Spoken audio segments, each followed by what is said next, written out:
Dustbin नहीं, क्या कह रहे?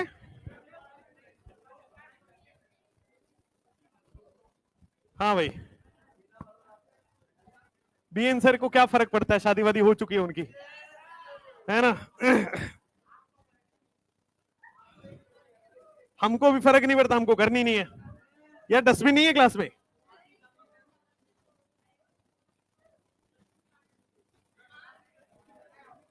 चलो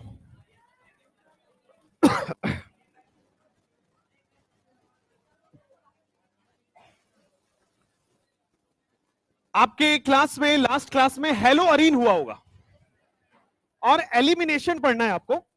दो टॉपिक और बच रहा है, एलिमिनेशन जिसमें E1 E2 पढ़ना है, और आपको comparison of SN1 SN2 E1 E2 पढ़ना है। E1 E2 पूरा एलिमिनेशन है, और comparison of SN1 SN2 E1 E2 छोटा सा टॉपिक है, और फिर उसके मिक्सचर के क्वेश्चंस हैं। लेकिन आज जो है हम लोग एलिमिनेशन नहीं स्टार्ट करेंगे, अल्कोहल चैप्टर स्टार्ट करेंगे। और जो जो ऊपर वाले बैच में हुआ है वही मुझे यहां कराना है, तो इसलिए ये जो एलिमिनेशन है ये वेडनेसडे की क्लास में होगा, ठीक है। हाँ, तो टेस्ट में वेडनेसडे को टेस्ट थोड़ी है,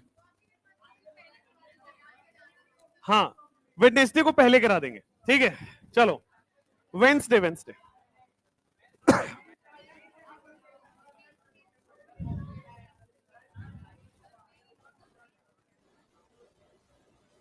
टेस्ट में मैं आपको बता दूं, SN1 SN2 तक आ रहा है, वैसे तो लिखा होगा पूरा, बट SN1 SN2 तक आ रहा है। जो क्वेश्चंस बने वो SN1 SN2 तक आ रहे हैं, बट आपको बता देता हूं एलिमिनेशन अगले टेस्ट का पार्ट है, बट स्टिल मैं आपको वेडनेसडे को एलिमिनेशन पढ़ाऊंगा, ठीक है। आज आपको अल्कोहल करना है, जो आपके पिछले वीक में खत्म हो चुका है, टेस्ट वहीं तक आ रहा है, टेस्ट उसके आगे नहीं है। टेस्ट में हेलो अरीन भी नहीं आ रहा है, ठीक है। टेस्ट में SN1 SN2 तक आ रहा है, दैट्स इट। शांत, ठीक है। जो बोलते हैं उससे ज्यादा आता है, अच्छा चलो।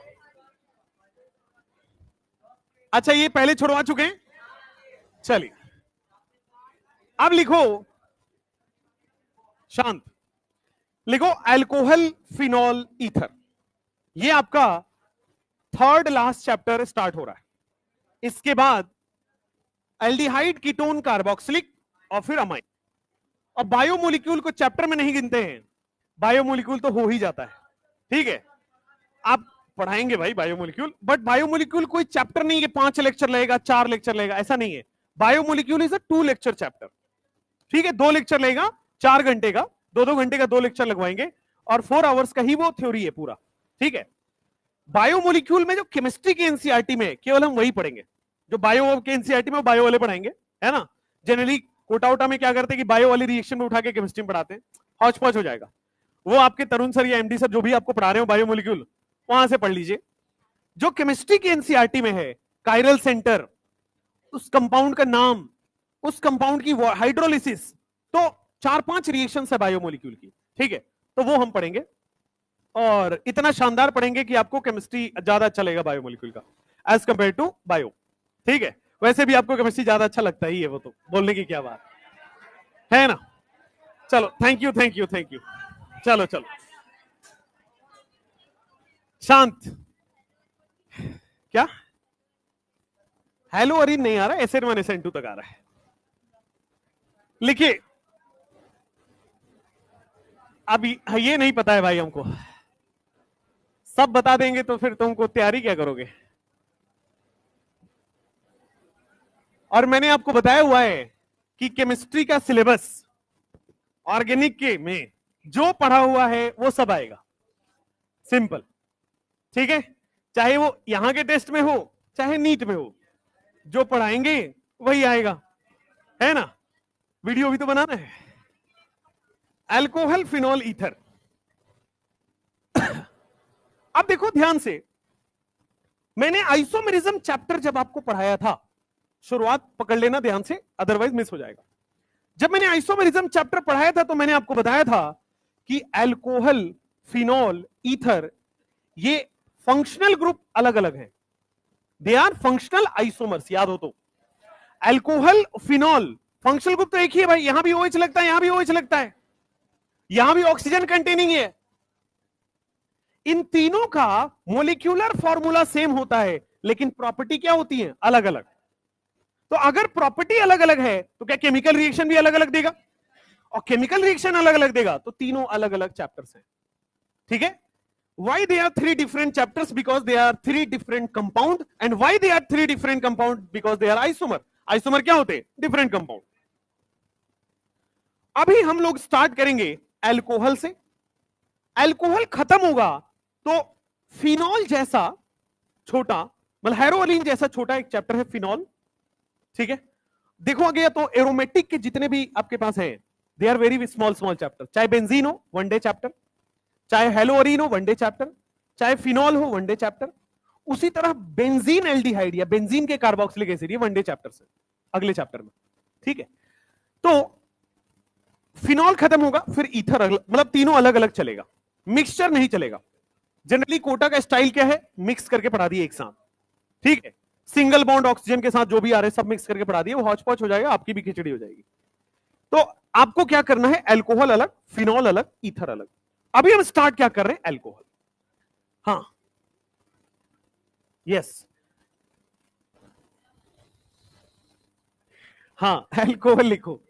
देखो ध्यान से, मान लो आपके पास ये एक मैंने लिखा हाइड्रोकार्बन, बोर्ड पे सब लोग, हाइड्रोकार्बन में से अगर मैंने एक हाइड्रोजन हटाया तो क्या बनेगा, एल्काइल। और अगर मैं एक इसमें आपके मन का X जोड़ दूं, FClBrI, तो क्या हो जाएगा, CH3X। और CH3X हमने यही अभी अभी पढ़ा है, एल्काइल हैलाइड, जिसको क्या बोलते हैं, हेलो एल्केन। अब देखो ध्यान से, मान लो मैं CH4 में इस बार H हटा के एल्काइल बनाया, और एल्काइल में अगर हमने OH जोड़ दिया तो क्या ये बन जाएगा आपके सामने अल्कोहल, आपका फेवरेट। सिमिलरली, शांत शांत शांत, मान लो बेटे आपके पास एरोमेटिक हाइड्रोकार्बन हो, अगर एरोमेटिक हाइड्रोकार्बन हो, इसमें से H हटाओगे और OH जोड़ोगे, अगर एलिफेटिक हाइड्रोकार्बन है उसमें OH जोड़ रहे हो तो कौन बन रहा है, अल्कोहल। अगर एरोमेटिक हाइड्रोकार्बन ले रहे हो उसमें OH जोड़ रहे हो, क्या बनेगा, फिनॉल।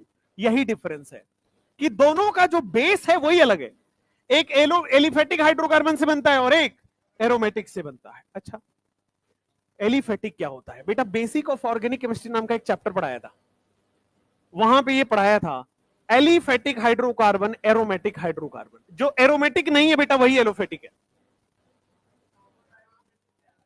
है ना। एरोमेटिक क्या है, तो बेंजीन जैसे कंपाउंड्स को एरोमेटिक बोलते हैं, जो हकल्स रूल को फॉलो करता है उसको एरोमेटिक बोलते हैं।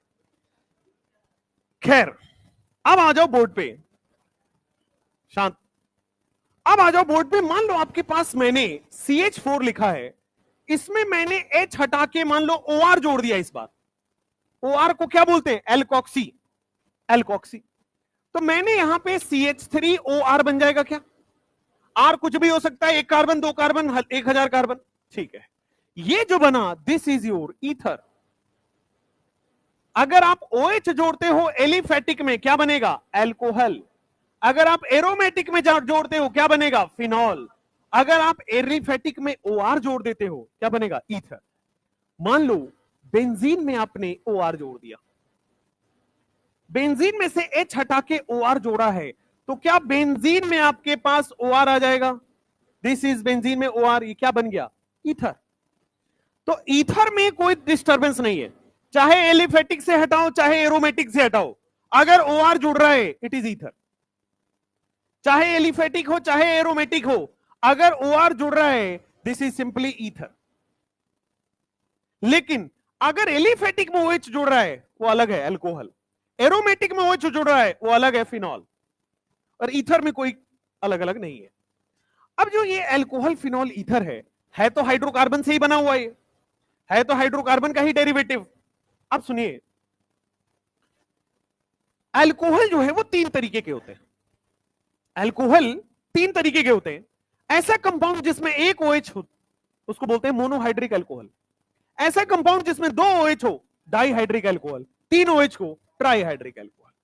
और 2 OH 3 OH वाले कंपाउंड्स आपने ऑलरेडी देख रखे हैं, एक बार अभी देखोगे तो याद आ जाएगा। टाइप्स ऑफ अल्कोहल, पहले हमने सीखा कि हाइड्रोकार्बन से अल्कोहल बनेगा कैसे। अब हम पढ़ने जा रहे हैं टाइप्स ऑफ अल्कोहल। तो एनसीईआरटी के हिसाब से 3 तरह के अल्कोहल होते हैं। पहला होता है मोनोहाइड्रिक अल्कोहल, पहला होता है बेटे मोनोहाइड्रिक अल्कोहल। दूसरा होता है बच्चे आपके पास डाईहाइड्रिक अल्कोहल, दूसरा होता है डाईहाइड्रिक अल्कोहल। और तीसरा होता है मेरे भाई ट्राईहाइड्रिक अल्कोहल।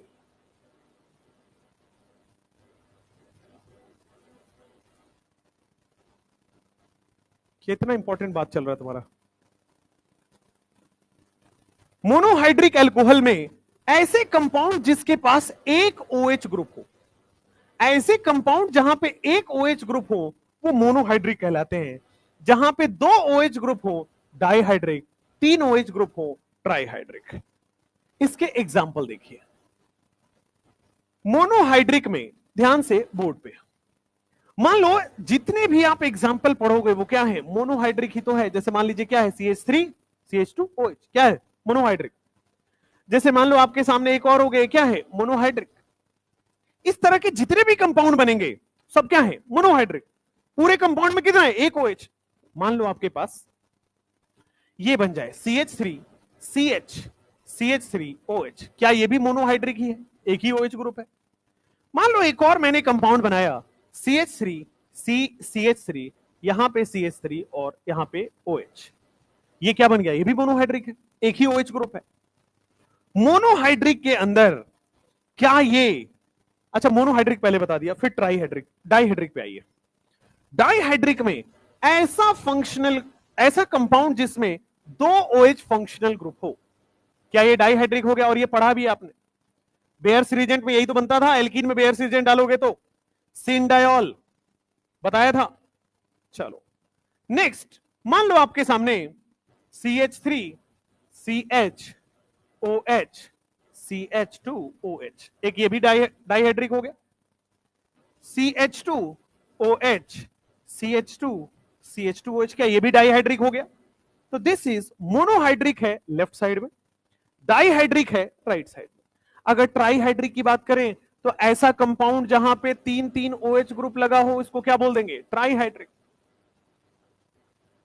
इसमें तो कुछ है ही नहीं, एक OH group monohydric, 2 OH group dihydric, 3 OH group trihydric, simple.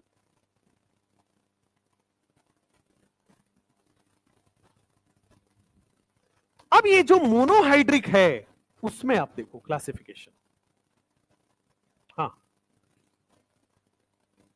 Volume कम कर दे, अब ठीक है या और कम।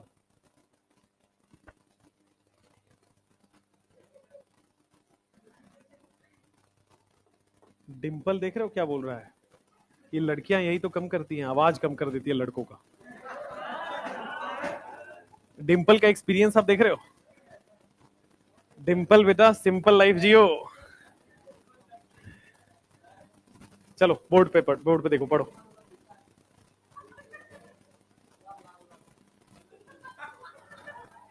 क्या हो गया बेटा, बगल में तो तुम ही बैठे रहते हो, वो तुम मधुमक्खी तुम ही तो नहीं हो।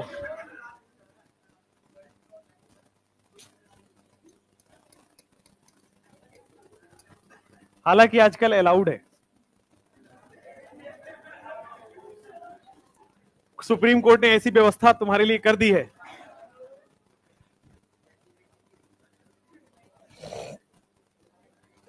हाँ भाई, टाइप्स ऑफ अल्कोहल हो गया, मोनोहाइड्रिक, डाईहाइड्रिक, ट्राईहाइड्रिक। अब ये जो मोनोहाइड्रिक ग्रुप है इसके अंदर फर्दर क्लासिफिकेशन है। इस मोनोहाइड्रिक ग्रुप के अंदर क्लासिफिकेशन देखोगे तो ये वाला अल्कोहल है, ये भी एक अल्कोहल है, ये भी एक अल्कोहल है, लेकिन क्या ये 3 डिग्री अल्कोहल है। 3 डिग्री कार्बन से जुड़ा हुआ है OH, 3 degree alcohol. 2 degree carbon से जुड़ा हुआ OH 2 डिग्री एल्कोहल, और 1 डिग्री कार्बन से जुड़ा हुआ OH क्या है? 1 डिग्री एल्कोहल। ऊपर वाले को क्या बोलेंगे? CH3OH की डिग्री बता दीजिए। Super primary 0 degree. मैंने आपको बताया था बेसिक ऑफ ऑर्गेनिक केमिस्ट्री में कि ये दोनों के दोनों क्या होते हैं? 1 डिग्री एल्कोहल। ठीक है, मैंने आपको बताया था कि 0 डिग्री सुपर प्राइमरी ये टीचर्स की बनाई हुई थ्योरी, ऐसा कोई थ्योरी एग्जिस्ट करता नहीं है। बोला भी था कि स्टाइल मारने के लिए आप भी लिख सकते हैं 0 डिग्री सुपर प्राइमरी, बट ऐसा होता नहीं है।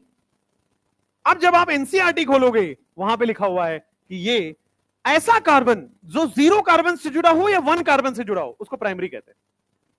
डेफिनेशन सीधा सीधा लिखा हुआ है, ऐसा कार्बन जो 0 कार्बन से या 1 कार्बन से जुड़ा हो उसको क्या बोलते हैं? 1 डिग्री। तो ये वाला कार्बन क्या हो गया? 1 डिग्री। ये वाला कार्बन क्या हो गया? 1 डिग्री। ये 0 कार्बन से जुड़ा है, 1 कार्बन से जुड़ा है। ऐसा कार्बन जो 0 कार्बन से जुड़ा हो या 1 कार्बन से जुड़ा हो उसको प्राइमरी कार्बन 1 डिग्री कार्बन कहते हैं, और प्राइमरी कार्बन से जुड़ा हुआ अल्कोहल क्या हो जाएगा? 1 degree alcohol. 0 degree super primary ऐसा कोई चीज एग्जिस्ट नहीं करता है, ऐसा किसी केमिस्ट्री के रिसर्च पेपर या किताबों में नहीं है। आगे की बात कर रहा हूं मैं, किसी साइंटिस्ट ने नहीं दिया है, कोटा में किसी टीचर ने बोल दिया 1 डिग्री से छोटा कौन होगा? 0 डिग्री। उसके बाद सब ढो रहे हैं उसको, तो ऐसा नहीं एग्जिस्ट। एनसीईआरटी की मानो, एनसीईआरटी कहता है 1 डिग्री। ऐसा कार्बन जो 0 कार्बन या 1 कार्बन से जुड़ा हो उसको क्या कहते हैं? 1 डिग्री। तो ये 1 डिग्री अल्कोहल होगा। आप अल्कोहल चैप्टर खोलोगे तो वहां पे 1 डिग्री अल्कोहल लिखा हुआ है दोनों। अब लिखो टाइप्स ऑफ अल्कोहल, ये हो गया। अभी अनदर टाइप ऑफ अल्कोहल एक पढ़ना है। ये तो हो गया टाइप्स, जिसमें OH के नंबर के बेसिस पे आपने कर दिया। अब हम लोग करेंगे हाइब्रिडाइजेशन के बेसिस पे कि OH किस डिग्री, किस हाइब्रिडाइजेशन कार्बन से जुड़ा हुआ है। मान लो sp कार्बन जुड़ा हो, मान लो sp2 जुड़ा हो, मान लो sp3 जुड़ा हो, उसमें अलग अलग क्लासिफिकेशन लिखिए। मार्केट में किस बेसिस पे मिलता है? ये जो तुम अल्कोहल पढ़ रहे हो ये वो नहीं है जो तुम मार्केट में मिलता है, ठीक है? That is ethanol. ठीक है, जो 2 कार्बन का अल्कोहल होता है ना, C2H5OH, वही होता है कंज्यूमेबल अल्कोहल जो मार्केट में आपको मिलता है। बिहार में तो नहीं मिलता है, तुम्हें पता होगा, हमें तो नहीं पता है। तो जो कंज्यूमेबल अल्कोहल होता है वो C2H5OH होता है। 2 कार्बन का अल्कोहल इज कंज्यूमेबल। जो 1 कार्बन का अल्कोहल पढ़ोगे, 3 कार्बन का अल्कोहल पढ़ोगे, दो ऑल आर पॉइजनस अल्कोहल। वो प्रॉपर्टी अल्कोहल की होती है, बट अगर आपने लिया, जैसे आप लोग सुनते होंगे नशीली शराब, जहरीली शराब, नशीली शराब तो होती ही है। तो उसमें क्या होता है बेसिकली, जो बनाने का प्रोसेस होता है वो सही से सैचुरेशन नहीं कर पाते। मान लो वो बनाना चाह रहे थे C2H5OH, मान लो ये बनाना चाह रहे थे CH3 CH2OH, ये बनाना था, ये अगर कंज्यूम करते हो तो सही रहता है। लेकिन अगर ये, वो बेसिकली गलती क्या करते हैं मैं आपको बता देता हूं, वो ये वाला अल्कोहल बन जाता है, सैचुरेशन सही से नहीं कर पाते। बनता 2 कार्बन का ही है, बट वो अनसैचुरेटेड अल्कोहल बनता है, और ये आपका लीवर में पावर नहीं है, आपकी किडनी में पावर नहीं है कि इसको तोड़ पाए, इसको वो डाइजेस्ट नहीं करा पाता है। तो जब ओवर कंज्यूमेबल होगा, सुनो ध्यान से, जब ओवर कंज्यूम होगा तो बॉडी में पूरा वैसी चीज भर जाएगी जो ना किडनी को समझ आ रहा है करना क्या है, जो ना लीवर को समझ में आ रहा है। तो क्या होगा? Collapse of the system. ना किडनी अपना फंक्शन कर पाएगा, ना लीवर अपना फंक्शन कर पाएगा, ना कोई भी बॉडी पार्ट अपना फंक्शन कर पाएगा। मल्टीपल ऑर्गन फेलियर बोलते हैं इसको, और वहां पे फिर कोई नहीं बचा पाता है। आप क्या पूछ रहे थे, कैसे पता चलेगा? भाई बाहर से देख के कोई नहीं बता सकता कि क्या क्या है वो, ठीक है?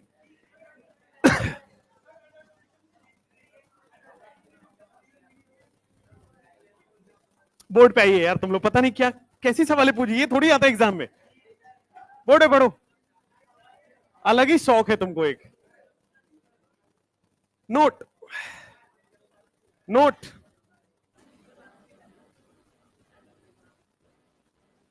मैंने आपको बताया कि व्हाट इज द फॉल्ट, क्यों वो लोग मर जाते हैं। क्योंकि जब आप बड़ी बड़ी कंपनीज में करते हो तो वो बहुत रिफाइंड होता है, मतलब ट्रिपल रिफाइंड, जब आप बॉटल को गूगल करना आज और बॉटल के पीछे इंडिग्रेंट्स पढ़ना, तो इंडिग्रेंट्स में लिखा होता है ट्रिपल रिफाइंड, 4 टाइम्स रिफाइंड। जो जितना महंगा होगा उतना ही ज्यादा रिफाइंड होगा। तो रिफाइनिंग से क्या होता है, वो सैचुरेशन खत्म हो जाता है।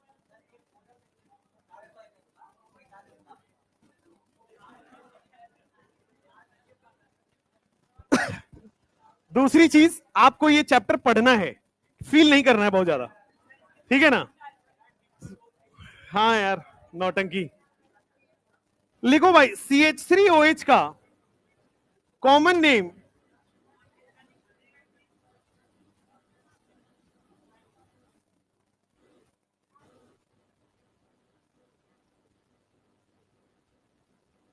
CH3OH का कॉमन नेम और C2H5OH का कॉमन नेम, इन दोनों का कॉमन नेम जल्दी से बता दो तो।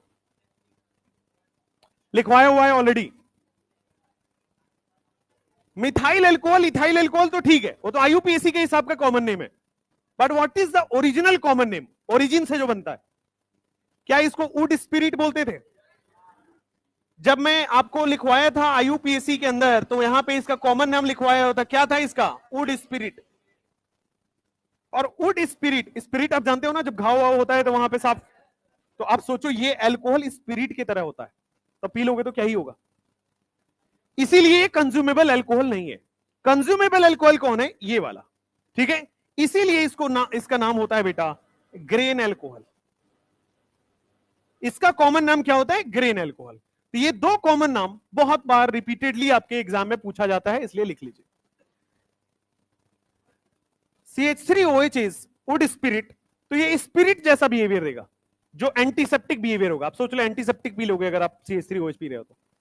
और जब आप C2H5OH ले रहे हो, then it is grain alcohol. Good तो नहीं बोल सकते, इट इज ग्रेन अल्कोहल। कह रहे गुड है ये।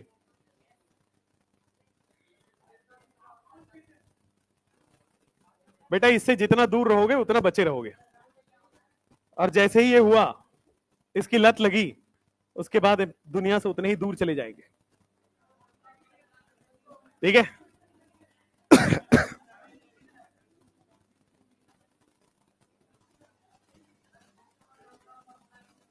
भाई साहब, हाँ नोट्स बेचना अगले साल पक्का, है ना? इतना सजा के लिखने में तो लाल, हरा, पीला, नीला सब कलम इस्तेमाल कर लो, बढ़िया।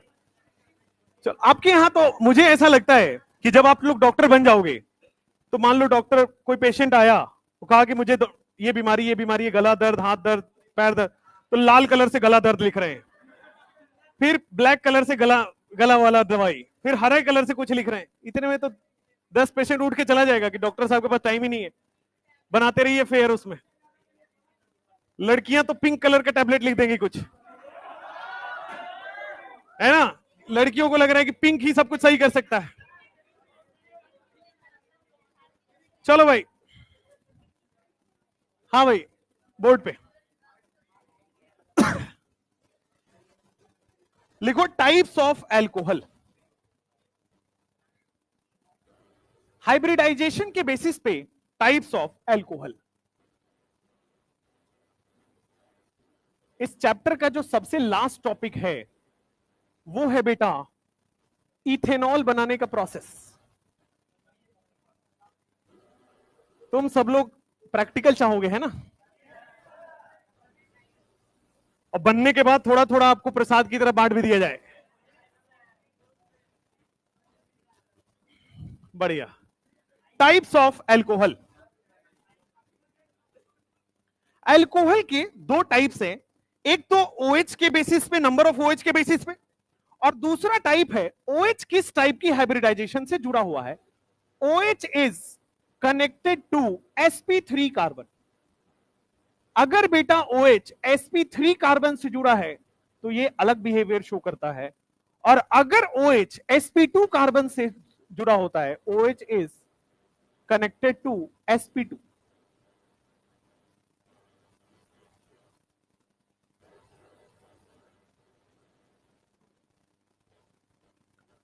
OH sp कार्बन से जुड़ा होगा वो आपके सिलेबस में नहीं है, दो ही है, sp3 और sp2 वाले, ठीक है? तो अब देखो sp3 वाला कार्बन, जैसे मान लीजिए जो अभी अभी आपने पढ़ा मोनोहाइड्रिक, मोनोहाइड्रिक क्या था आपके सामने, sp3 कार्बन से ही तो जुड़ा हुआ है।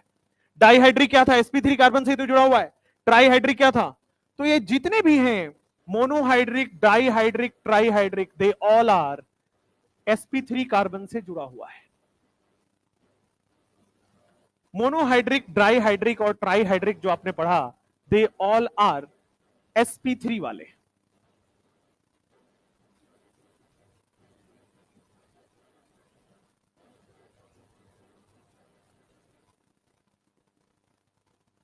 Monohydric, dihydric, trihydric, they all are sp2 carbon, sp3 carbon से। अच्छा, sp2 कार्बन से जुड़ा हुआ तो सबसे पहला आपके पास आ जाएगा फिनॉल ही तो है। फिनॉल में कौन सा कार्बन से जुड़ा होता है, OH, sp2 से, और sp2 से जुड़ा हुआ that is phenol.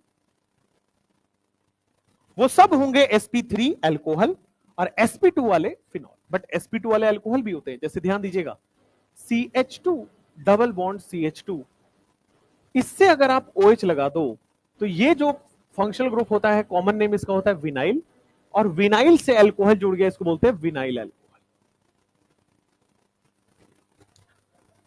High common name है ये, विनाइल है, एलाइल लिख रहा हूं, ये विनाइल है। CH2 डबल बॉन्ड CH2 को विनाइल है। जो एलाइल है बेटे वो यहां आता है। एलाइल कैसा है, बोर्ड पे देखिए, CH2 double bond CH, single bond CH2। ध्यान से देखिए, इस वाले पार्ट को क्या बोलते हैं, विनाइल। विनाइल का बड़ा भाई बना दो, एक कार्बन जोड़ दो, एलाइल। तो विनाइल में एक कार्बन जोड़ दोगे, यहां पे जो बना, दिस इज एलाइल अल्कोहल। ठीक है, विनाइल और एलाइल में डिफरेंस है, दोनों अलग अलग तरह का रिएक्शन देता है। आगे रिएक्शंस आएंगे, विनाइल के अलग, एलाइल के अलग। विनाइल एलाइल अलग रिएक्शन क्यों देगा, क्योंकि हाइब्रिडाइजेशन अलग अलग है कार्बन की। भाई वहां ऑक्सीजन किससे जुड़ा है, sp2 से, यहां किससे जुड़ा है, sp3 से। दूसरा, यहां क्या विनाइल अल्कोहल में बेटा रेजोनेंस हो जा रहा है, और रेजोनेंस हो जाने के बाद कार्बन और OH वाले में पार्शियल डबल बॉन्ड आ जाएगा। क्या यहां पे रेजोनेंस नहीं हो रहा है, और रेजोनेंस नहीं हो रहा है तो यहां पे पार्शियल डबल बॉन्ड नहीं आएगा। तो वहां पे पार्शियल डबल बॉन्ड आएगा तो जल्दी टूटेगा नहीं, जल्दी रिएक्शन नहीं देगा। ये वाला फटाक से टूटेगा, आसानी से रिएक्शन देगा, इसलिए अलग अलग रिएक्शन है। विनाइल और एलाइल, 2017 में क्वेश्चन आया था, vinyl alcohol is treated with H2SO4। अब मेजॉरिटी लोगों को विनाइल अल्कोहल पता ही नहीं था, विनाइल अल्कोहल मेजॉरिटी लोगों को नहीं पता था, तो इसलिए कॉमन नाम इंपॉर्टेंट हो जाता है।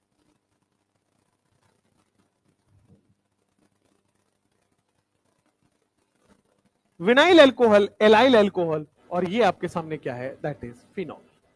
ये दो तरह की आपके पास क्लासिफिकेशन हो गई। अब लिखो method of preparation of alcohol. Alcohol बनाने के तरीके सीखते हैं एक एक करके। आपके 11th 12th क्लास के लैब में अल्कोहल रखा होता है, ऑर्गेनिक लैब में नहीं रखा होता है, लैब असिस्टेंट ही।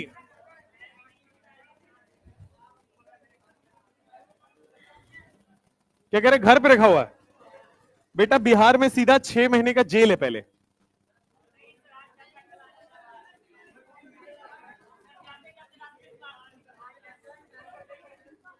अपने जो BN सर है ना, ये सबसे पहले बिहार आए थे। बिहार जब आए तो इनकी स्वागत बड़े अच्छे से किया था बिहार पुलिस ने। तो बिहार आए, शादी में आए थे, अपने दोस्त के शादी में, मतलब अभी पढ़ाने उड़ाने से पहले 2-3 साल पहले की बात है, तो बिहार आए थे, सेकेंड टाइम वो बिहार आ रहे हैं। तो बिहार जब आए, वो उस समय अब नहीं पता यूपी वाले लोगों को कि बिहार में क्या रूल है क्या नहीं है, और तो शादी में अपना सब होता ही है मामला सेट। तो BN सर बॉर्डर पे पकड़े गए। उसके बाद जो जुगाड़ लगा लो, कुछ जुगाड़ काम नहीं करता इन सब चीजों में, सीधा jail. BN sir has been into jail for I think 15-16 hours, पूरी रात और पूरा सुबह, ऐसा टाइप, जब तक कोई आपको, तो सोचो सर बड़े एडवेंचरस हैं अपने, ठीक है, ऐसे ही थोड़ी। तो क्या होता है ना कि बेसिकली ये नहीं होता कि आप उस गाड़ी में भी बैठे हो जहां पे मिल जाए तो आपकी गिरफ्तारी है। होता क्या है, आप उस घर में पकड़े गए तो घर में जितने लोग हैं सब लोग jail. It is such a difficult rule. आपकी है भी नहीं मान लो, आपकी गाड़ी में किसी ने रख दिया तो हमारी गाड़ी में रख दोगे तुम? पहले तो तुम लाओगे कहां से ये बताओ। और यहां सब तरफ सीसीटीवी लगा हुआ है।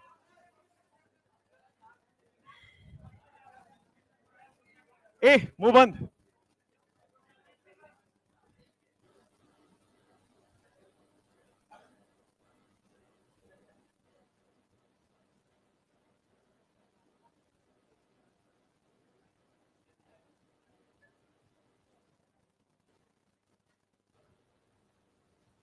इसलिए हम लोग सुधांशु सर को कभी भी बॉर्डर वाले इलाके में नहीं भेजते कि पता नहीं।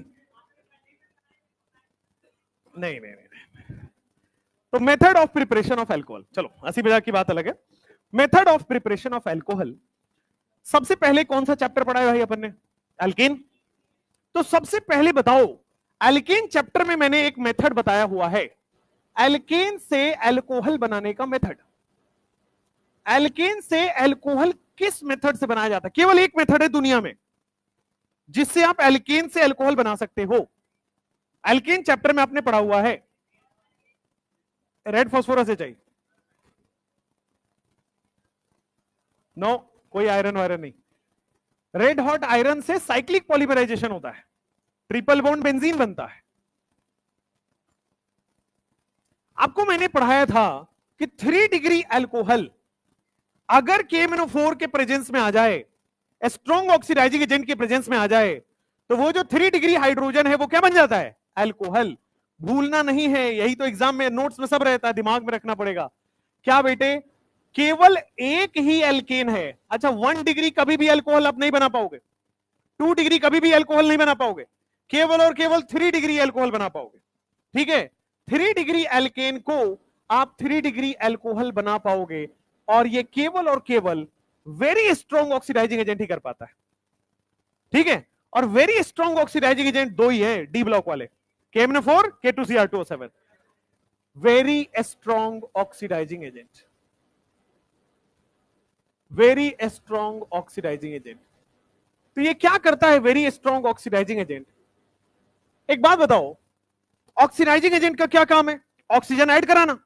तो 3 डिग्री में क्या करेगा? ऑक्सीजन ऐड कर देगा।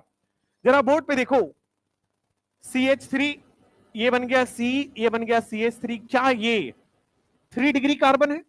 और 3 डिग्री कार्बन से आपके पास जुड़ा हुआ हाइड्रोजन होना चाहिए। ये 3 डिग्री एल्केन हो गया। 3 डिग्री कार्बन से जुड़ा हुआ हाइड्रोजन अगर हम यहां पे H+ KMnO4 दे दे, एसिडिक KMnO4, या फिर हम इसमें H+ K2Cr2O7 दे दे, बेटा नॉर्मल KMnO4 नॉर्मल K2Cr2O7 काम नहीं करता है। एसिडिक KMnO4 एसिडिक K2Cr2O7 ही ऑक्सीडाइजिंग एजेंट होता है।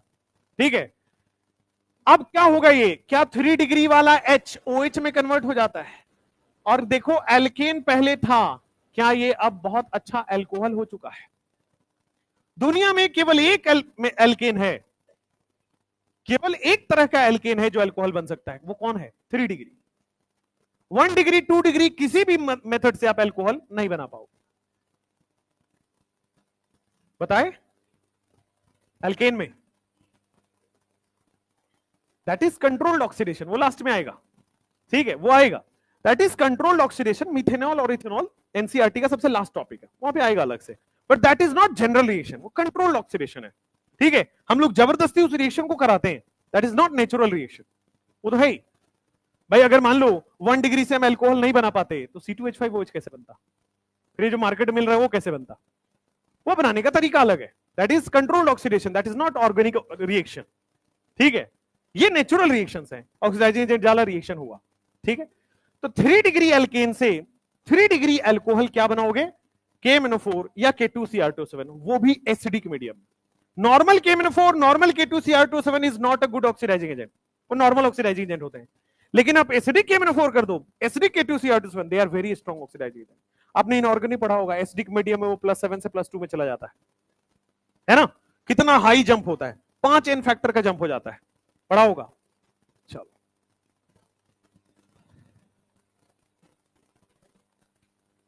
हो गया।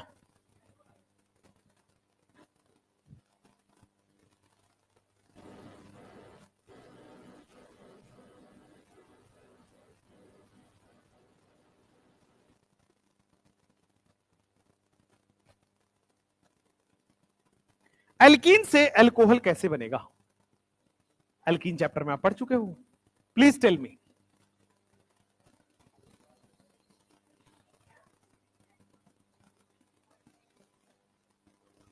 ठीक है, एक वो बताया, एक ये बताया, 3 है टोटल।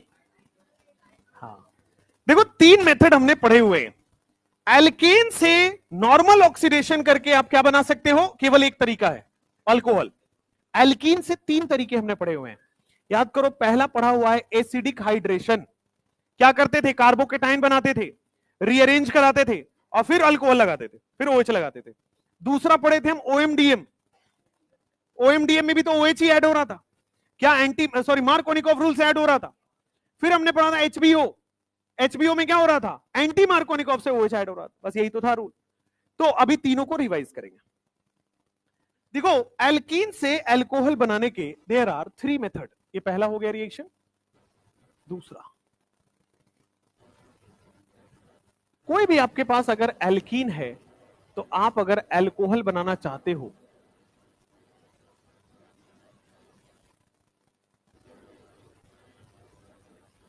तो 3 तरीके हैं।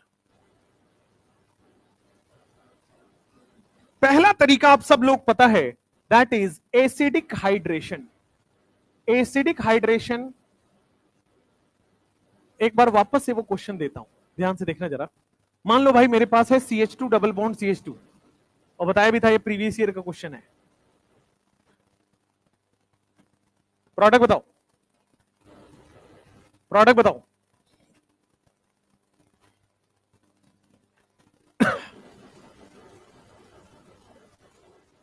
क्या पहला प्रोडक्ट बनेगा या दूसरा वाला प्रोडक्ट बनेगा?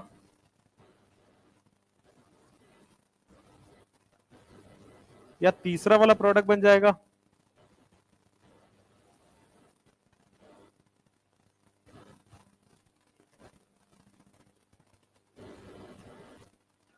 या कुछ भी नहीं बनेगा? पहला वाला बनेगा, दूसरा वाला बनेगा। बहुत बढ़िया बेटा, डाई ऑल का तो एक ही मेथड है, Baeyer's reagent, cold KMnO4, alkaline KMnO4।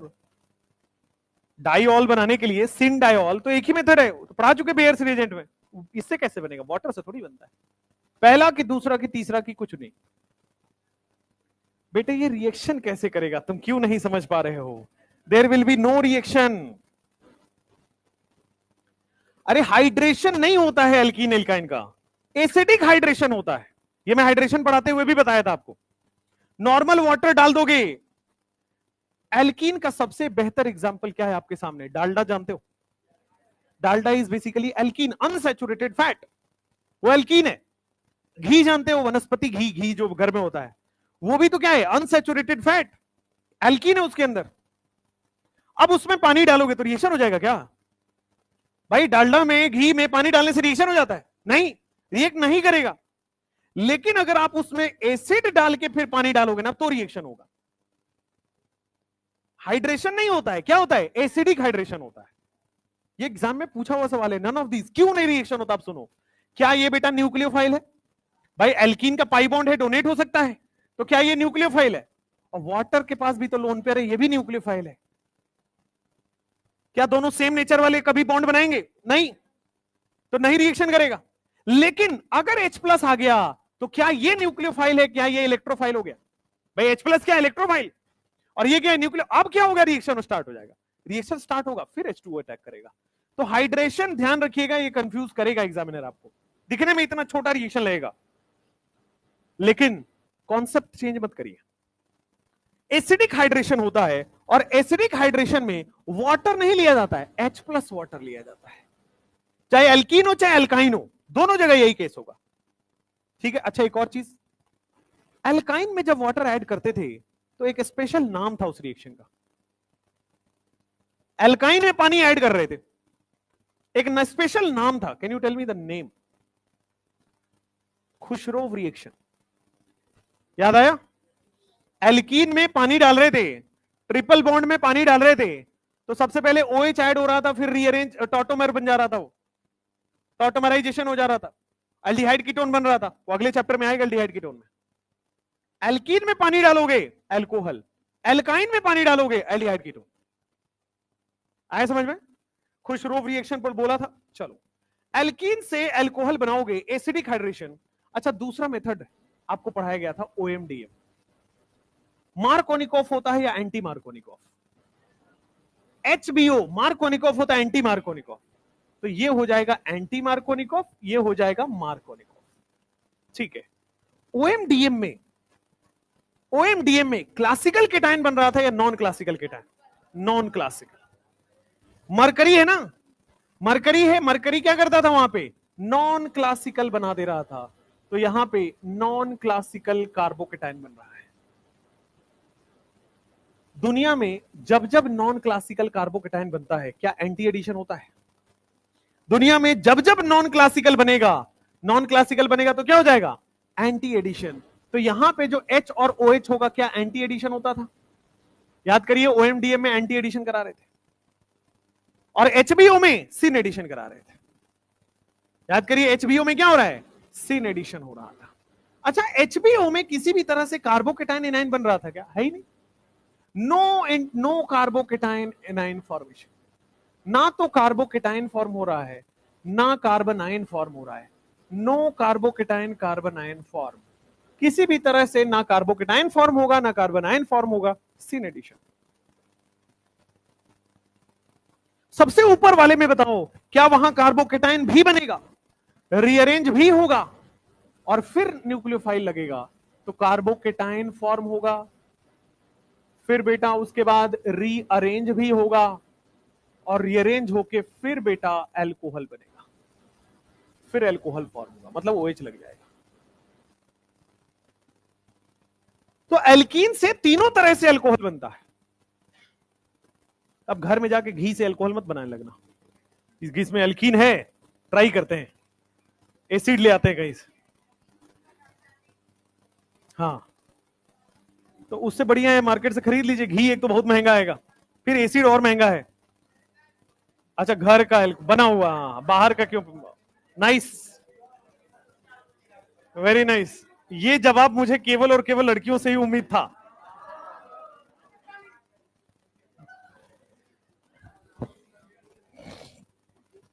चलिए भाई, हाँ, नींबू में एसिड होता है। बनाओ भाई, बनाओ, टेस्ट करना। अगर जिंदा बच गए तो बता देना मार्केट वालों को। ध्यान रखिएगा, अल्कोहल बनाते समय बहुत ज्यादा मतलब प्रिसीजन लिया जाता है। रीजन कि अगर सैचुरेशन छूट गया, मान लो एल्कीन आपका घी जो है उसमें अनसैचुरेशन छूट गया, तो क्या होगा फिर? सीधा मौत। कार्बन सिंगल बॉन्ड के बजाय डबल बॉन्ड बना तो बेटा सीधा बहुत जल्दी पहुंचोगे। हाँ, क्या करोगे? दूसरे के ऊपर ट्राई करोगे। इसीलिए जो दवाएं बनती है मार्केट में, पहले चूहों पे ट्राई होता है, ठीक है, फिर चूहा जिंदा बच गया तो फिर उससे बड़े वाले एनिमल्स पे ट्राई होता है, फिर कुत्तों पे ट्राई होता है, फिर बंदरों पे ट्राई होता है, बंदर बच गए फिर इंसानों पे ट्राई होता है। ठीक है। वो भी इंसानों पे ऐसे नहीं दिया जाता है, पहले 100-50 के सैंपल होते हैं, कुछ वॉलंटरी बुलाए जाते हैं कि अगर आप चाहते हैं योगदान देना इस देश को या इस पूरे यूनिवर्स में, तो आइए आपके ऊपर टेस्ट करेंगे। अगर आप बच गए तो योगदान हो जाएगा, नहीं बचे तो कोई नहीं। जनरली जो कोविड का अभी बना था, तो आपने पेपर में पढ़ा भी होगा, जो कोविड के पेशेंट्स थे, इनफैक्ट कई डॉक्टर्स आगे आए कि मुझ पे टेस्ट करो। होते हैं लोग पागल टाइप थोड़े, जो सब कुछ कुर्बान कर देते हैं अपने देश के लिए। पागल मतलब अलग वाले, जो अपने देशभक्ति, अपने लोगों के लिए इतने वो होते हैं, तो काफी वो होते हैं। तो अपने उन्होंने वॉलंटियर किया था, और वॉलंटियर करने के बाद कई लोग उसमें निपट भी गए। फिर कोरोना दोबारा, वो जो कोविड की वैक्सीन दिख रही है वो दोबारा बनी, ठीक है। शादीशुदा होगा, कह रहे वो शादीशुदा होगा, इसलिए इसका क्या लॉजिक है?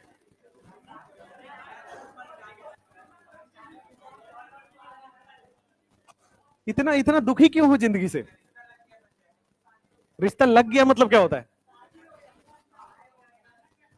एक सेकेंड, रिश्ता होता है, करंट लग गया ऐसे बोल रहा है, ऐसे रिश्ता लग गया। रिश्ता लग गया क्या होता है भाई? ऐसे लग रहा है उसको चोट लग गया सर, है ना? है ना? अब क्या कहा जाए भाई, जब गलत अलग लोग हो तुम लोग। चलो भाई छोड़ो। हाँ भाई आओ।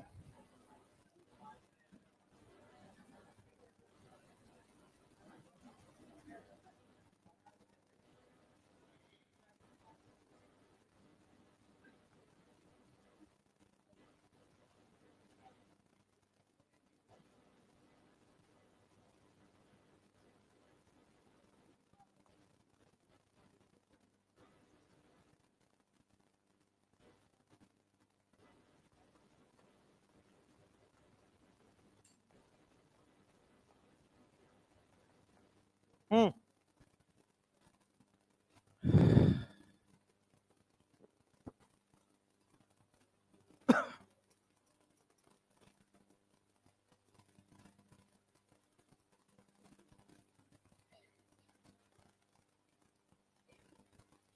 हाँ भाई, तो तुम्हारा रिश्ता लग गया है।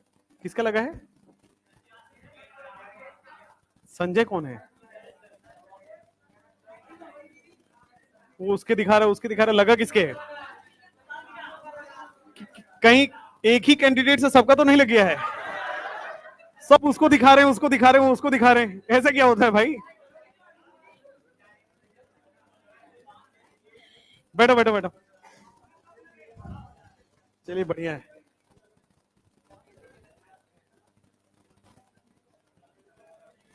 ठीक है ठीक है बेटा। सामूहिक भोज सही होता है, सामूहिक चीजें सही होती है, शादियां सामूहिक ठीक नहीं होती है। ये एक ही मंडप में 10 लोग लाइन लगा खड़े हैं, अब हमारी बारी, अब हम मंत्र पढ़ेंगे, अब हम फेरे लेंगे, 7 बार घूमेंगे। ए भगवान।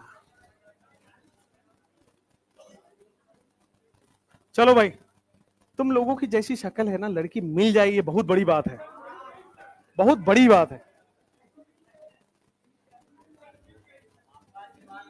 तो क्या होता है मैं आपको बता देता हूं कि आप लोगों के मन में तो बहुत होगा, मन में तो आलिया भट्ट से नीचे तो तुम उतरते नहीं हो, है ना? हरकतें तुम्हारी तो बिल्कुल।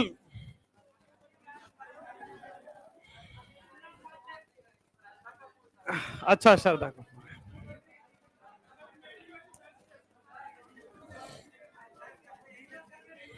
देख रहे हो, तुम शादी के नाम से इतना उछल रहे हो अंदर से, ऐसी खुशी जो तुम्हारे चेहरे पे आ रही है। बताओ भाई बताओ। देखो मैं आपको, हाँ हाँ, एक आप देखे होंगे एक वर्ल्ड चैंपियन बना है गुकेश, सुने? तो मैनिफेस्टेशन किया था उसने 5-6 साल में ना, उसका इंटरव्यू वायरल हो रहा है। तो उससे किसी ने पूछा कि तुम क्या बनना चाहते हो, तो बोलता है वर्ल्ड यंगेस्ट, मतलब चेस विनर जो भी बोल दो आप उसको। तो और वो वर्ल्ड वर्ल्ड का यंगेस्ट बन गया है वो, है ना? तो इसको कहते हैं मैनिफेस्टेशन की पावर, कि आपने जो सपना देखा और उसके लिए मेहनत किया और मैनिफेस्टेशन हो गया। अब आपका सपना देखो राखी सावंत है। अब आप, अब आपके 5 साल 7 साल बाद अगर मैनिफेस्टेशन पूरा हो जाता है, चलिए खैर, तुम्हारा भी हम दिमाग खोपड़ी म्यूजियम में रखवाएंगे। तुम ये सब कैसे सोच पा रहे हो?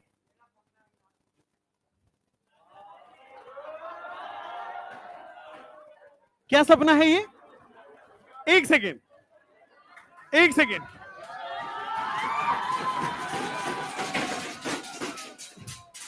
एक सेकेंड, एक सेकेंड, एक सेकेंड, मैंने शायद गलत सुना, मैंने शायद गलत सुना क्या? एक, शांत, शांत, मुझे, let me clear my confusion. क्या बोला इसने?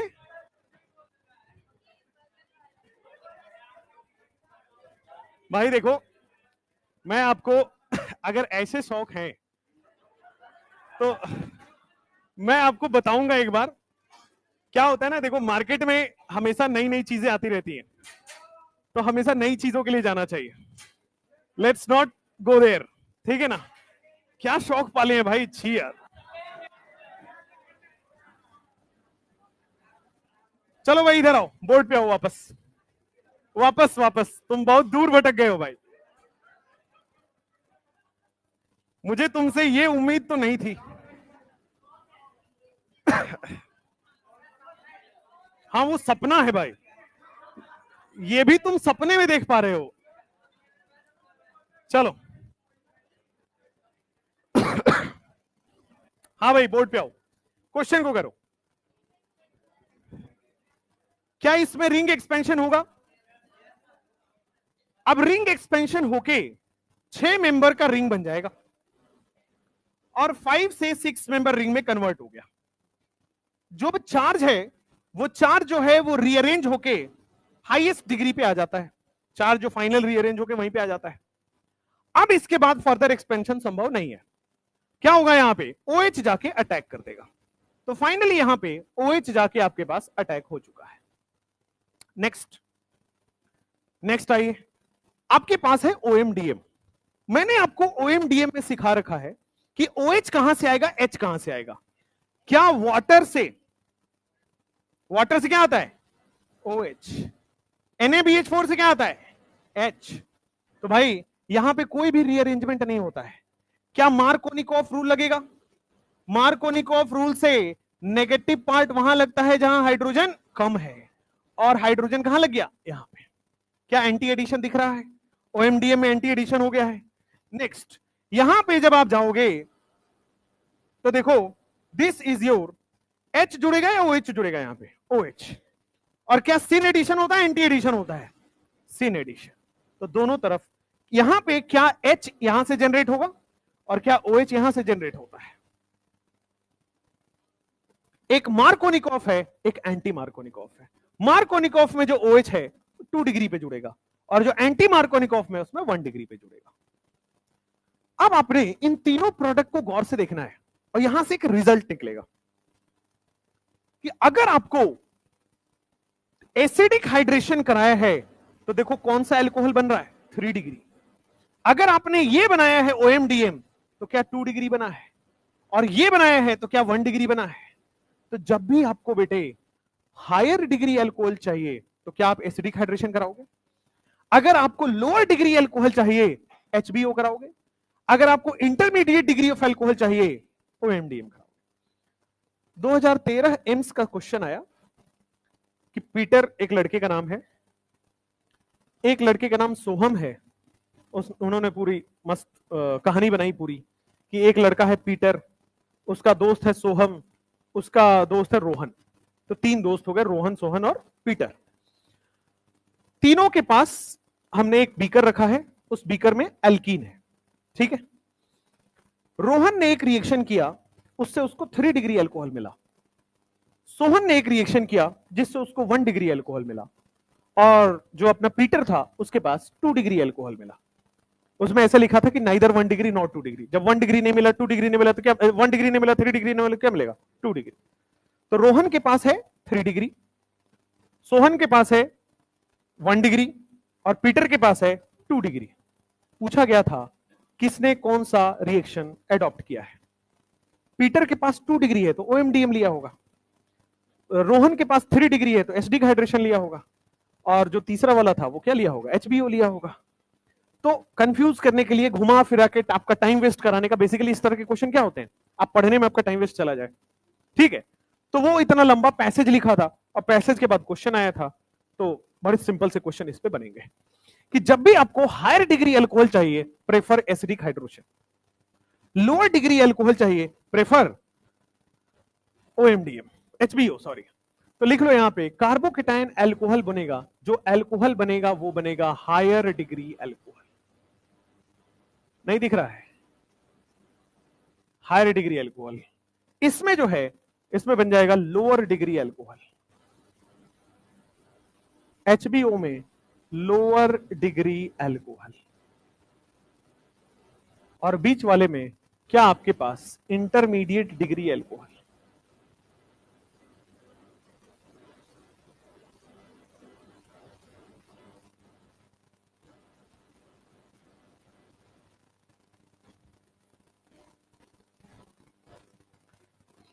इंटरमीडिएट डिग्री का मतलब बीच वाला डिग्री, एक हायर डिग्री, एक लोअर डिग्री, एक बीच वाला डिग्री, मतलब 2 डिग्री।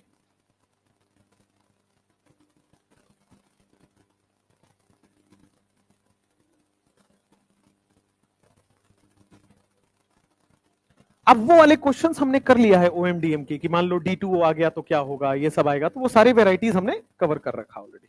एचबीओ में भी हमने एच को डी बदल के टी बदल के कर लिया है ऑलरेडी, तो वो रिवीजन का पार्ट है, वहां पे वापस एचबीओ पढ़ेंगे आज जाके घर, और वापस से ओएमडीएम पढ़ेंगे। अब लिखोगे तीसरा, third method of preparation. Third method of preparation क्या है कि एल्काइल हैलाइड से एल्कोहल कैसे बनाओगे। एल्काइन से एल्कोहल बन ही नहीं सकता। याद करो, एल्काइन में वाटर डालने से क्या हो रहा था, एल्डिहाइड कीटोन बन रहा था। 2 बार होगा ना OH OH, या फिर पहली बार OH डालोगे टॉटोमर हो जाएगा, एल्डिहाइड कीटोन बन जाएगा। तो एल्काइन में जो खुशरोव रिएक्शन करते हैं तो एल्डिहाइड कीटोन, वो अगले चैप्टर पे आएगा।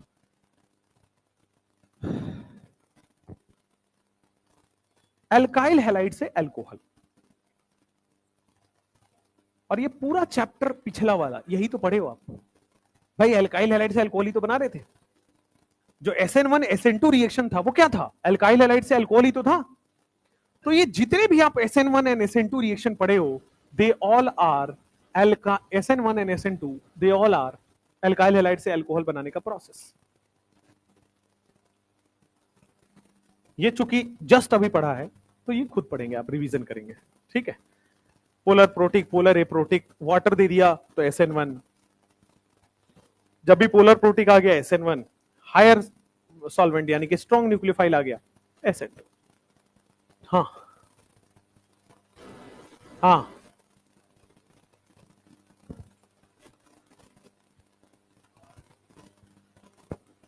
हाँ हाँ ट्रू, हाँ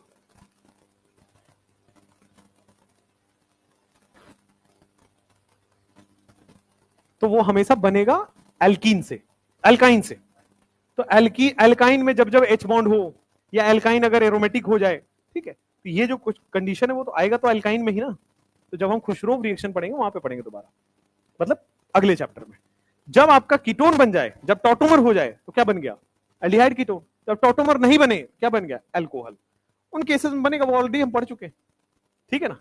मेन रिएक्शंस पढ़ते हैं मेथड ऑफ प्रिपरेशन में। आइए चौथा आपको पढ़ना है, एल्डिहाइड या कीटोन से आप कैसे बना लोगे एल्कोहल।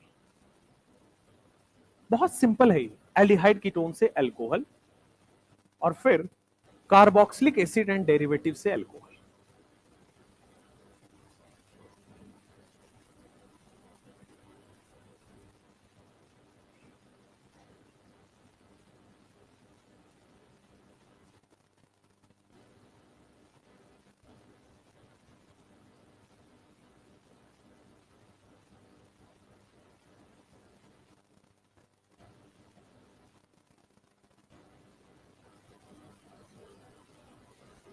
टोटल इतने, टोटल 7 तरीके हैं जिसमें आप पढ़ते हो एल्कोहल बनाने का प्रोसेस।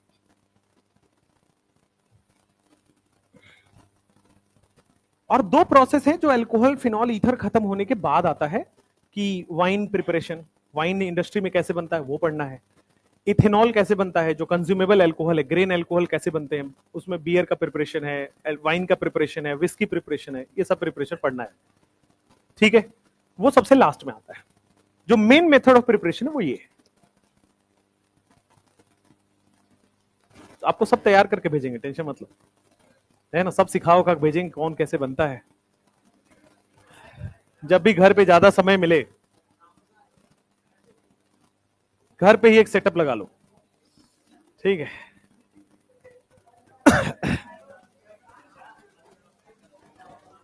लिखो नेक्स्ट, एल्डिहाइड कीटोन से अल्कोहल बनाने का प्रोसेस, और उसके आगे लिख लेना वीवीआईपी, ठीक है, वीवीआईपी।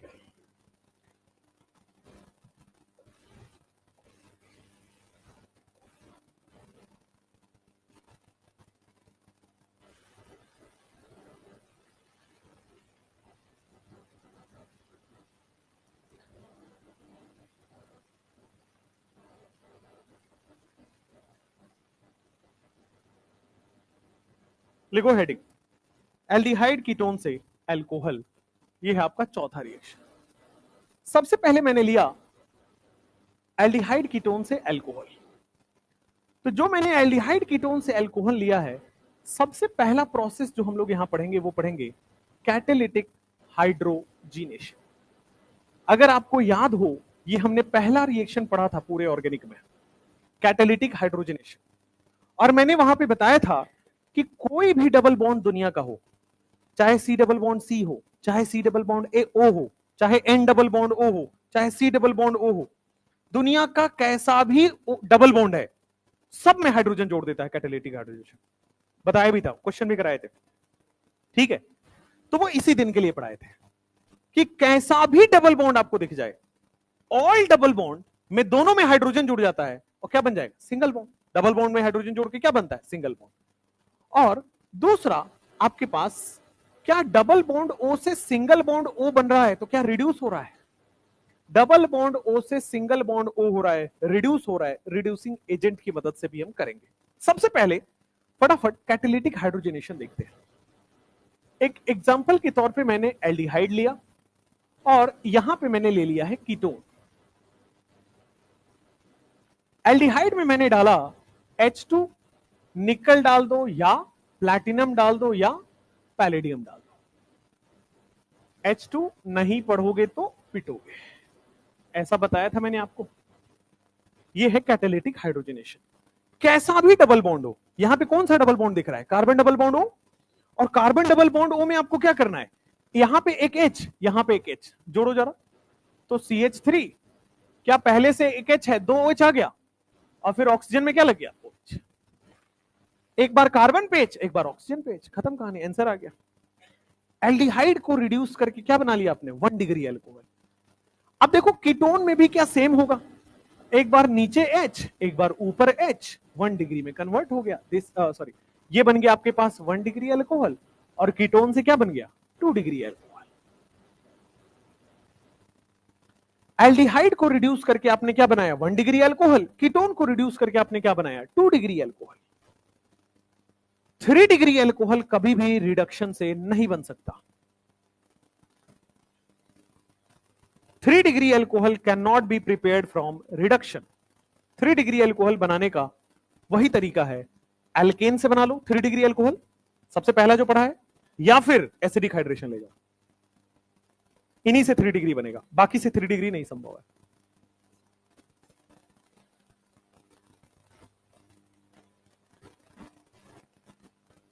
अल्कोहल कहां बनेगा उसमें, ल्यूकास से तो अल्काइल हैलाइड बनता है।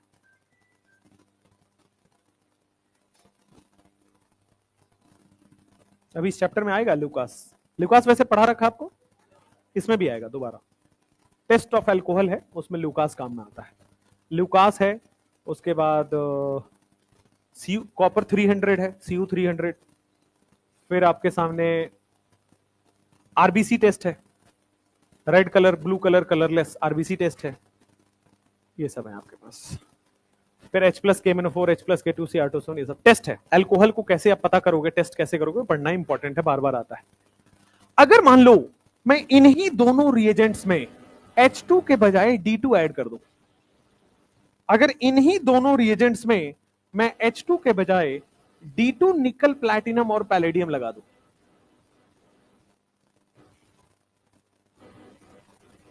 तो इस बार क्या हो जाएगा, सिंपली दोनों जगह क्या ड्यूटेरियम ड्यूटेरियम लग जाएगा, यहां पे दोनों जगह बेटा ड्यूटेरियम लग जाएगा। यहां पे देखोगे CH3, यहां पे D लग जाएगा, ऊपर भी D लग जाएगा, और यहां पे CH3 है, ठीक है। तो आपके पास दोनों जगह ड्यूटेरियम ड्यूटेरियम जुड़ जाएगा। हाइड्रोजनेशन से सिंपल रिएक्शन होता ही नहीं है, डबल बॉन्ड देखते ही ऊपर हाइड्रोजन नीचे हाइड्रोजन, दोनों डबल बॉन्ड वाले एटम पे हाइड्रोजन जोड़ दो।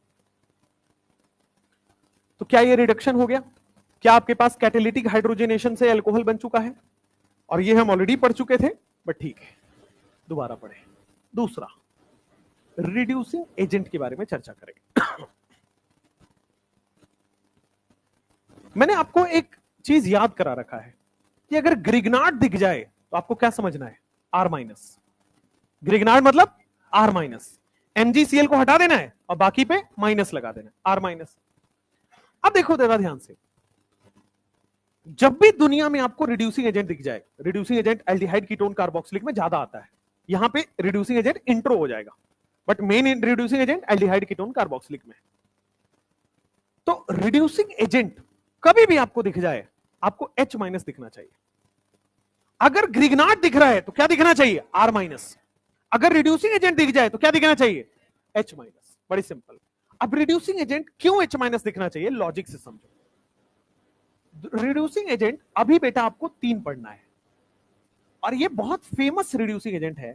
पहला रिड्यूसिंग एजेंट है बेटा आपके पास LiAlH4।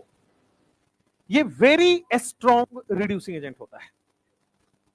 LiAlH4 इसमें लिखो very strong reducing agent.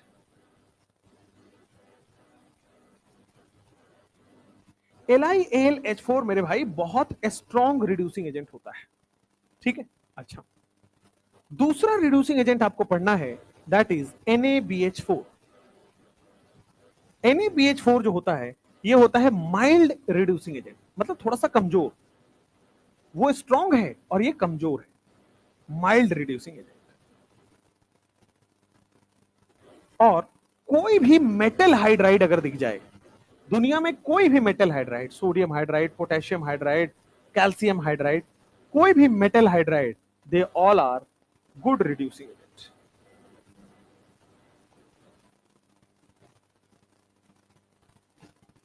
They all are good reducing agent. 3 reducing agent अभी इंट्रोड्यूस होंगे। क्यों ये H माइनस आपको बोला वो समझते हैं, फिर इसकी रिएक्शन समझेंगे। अब रिड्यूसिंग एजेंट जितने भी आपके बोर्ड पे लिखे हैं, थोड़ा गौर से देखो, क्या सब में मेटल और हाइड्रोजन बॉन्ड है? चाहे थर्ड में तो डायरेक्ट दिख रहा होगा मेटल हाइड्राइड मतलब मेटल हाइड्रोजन, ऊपर वाले में भी दिख रहा है और बीच वाले में भी होता है, ठीक है। अच्छा, मेटल की क्या टेंडेंसी है, प्लस बनाने का या माइनस बनाने का? प्लस। मेटल हमेशा इलेक्ट्रॉन लूज करेगा और इलेक्ट्रॉन लूज करके केटाइन बनाता है, ठीक है। तो मेटल, क्या यहां लिथियम मेटल है, ये प्लस बना लेगा। क्या यहां एल्यूमिनियम मेटल है, प्लस बना लेगा। तो जब बाकी प्लस बना लेगा तो हाइड्रोजन के पास क्या पॉसिबिलिटी है? H minus. इस कंपाउंड में प्लस और माइनस दोनों होगा, तभी तो ये न्यूट्रल कंपाउंड है। तो मेटल क्या बना लिया? प्लस। बाकी हाइड्रोजन क्या बना लेगा? माइनस। सिमिलरली यहां पे जो मेटल है वो क्या बना लेगा? प्लस। यहां पे क्या बनना पड़ेगा हाइड्रोजन को? माइनस। यहां भी जैसे मान लो सोडियम हाइड्राइड है, पोटेशियम हाइड्राइड है, ठीक है, CaH2 है, कैल्शियम हाइड्राइड है, मैग्नीशियम हाइड्राइड है, MgH2, ये सब के सब मेटल क्या बना लेंगे? प्लस। और हाइड्रोजन क्या बना लेगा? H minus. इसीलिए मैंने बोला कि जब भी रिड्यूसिंग एजेंट दिखे, रिड्यूसिंग एजेंट का मतलब मेटल का हाइड्रोजन से बॉन्ड, और अगर मेटल हाइड्रोजन से बॉन्ड बना लिया तो H माइनस देगा। कोई भी रिड्यूसिंग एजेंट आप ले लेना, जैसे ग्रिग्नार्ड की सारी रिएक्शन R माइनस से सॉल्व होती है, रिड्यूसिंग एजेंट के सारे क्वेश्चन H माइनस से सॉल्व हो जाएगा। अच्छा, मान लो यहां पे LiAlD4 ले लूं तो क्या आप क्या लिखोगे? D minus. अब NaBD4 ले लूं, D माइनस। यहां पे CaD2 लिखा हो, MgD2, NAD, KD, क्या होगा? D minus. तो बस यही है कि reducing agent releases H minus या D माइनस। अच्छा, अब मान लो पहला रिएक्शन ये हुआ, पहला क्वेश्चन ये आया कि सर ये वेरी स्ट्रॉन्ग लिख दिया आपने और ये माइल्ड लिख दिया आपने, क्यों?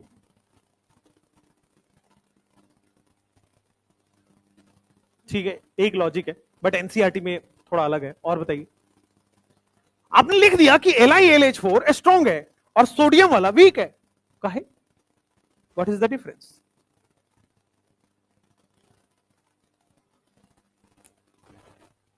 दोनों है तो मेटल का हाइड्राइडिंग, दोनों में सोडियम है, सॉरी यहां भी ग्रुप 1 है, यहां भी ग्रुप 1 है, दोनों में ग्रुप 1 है,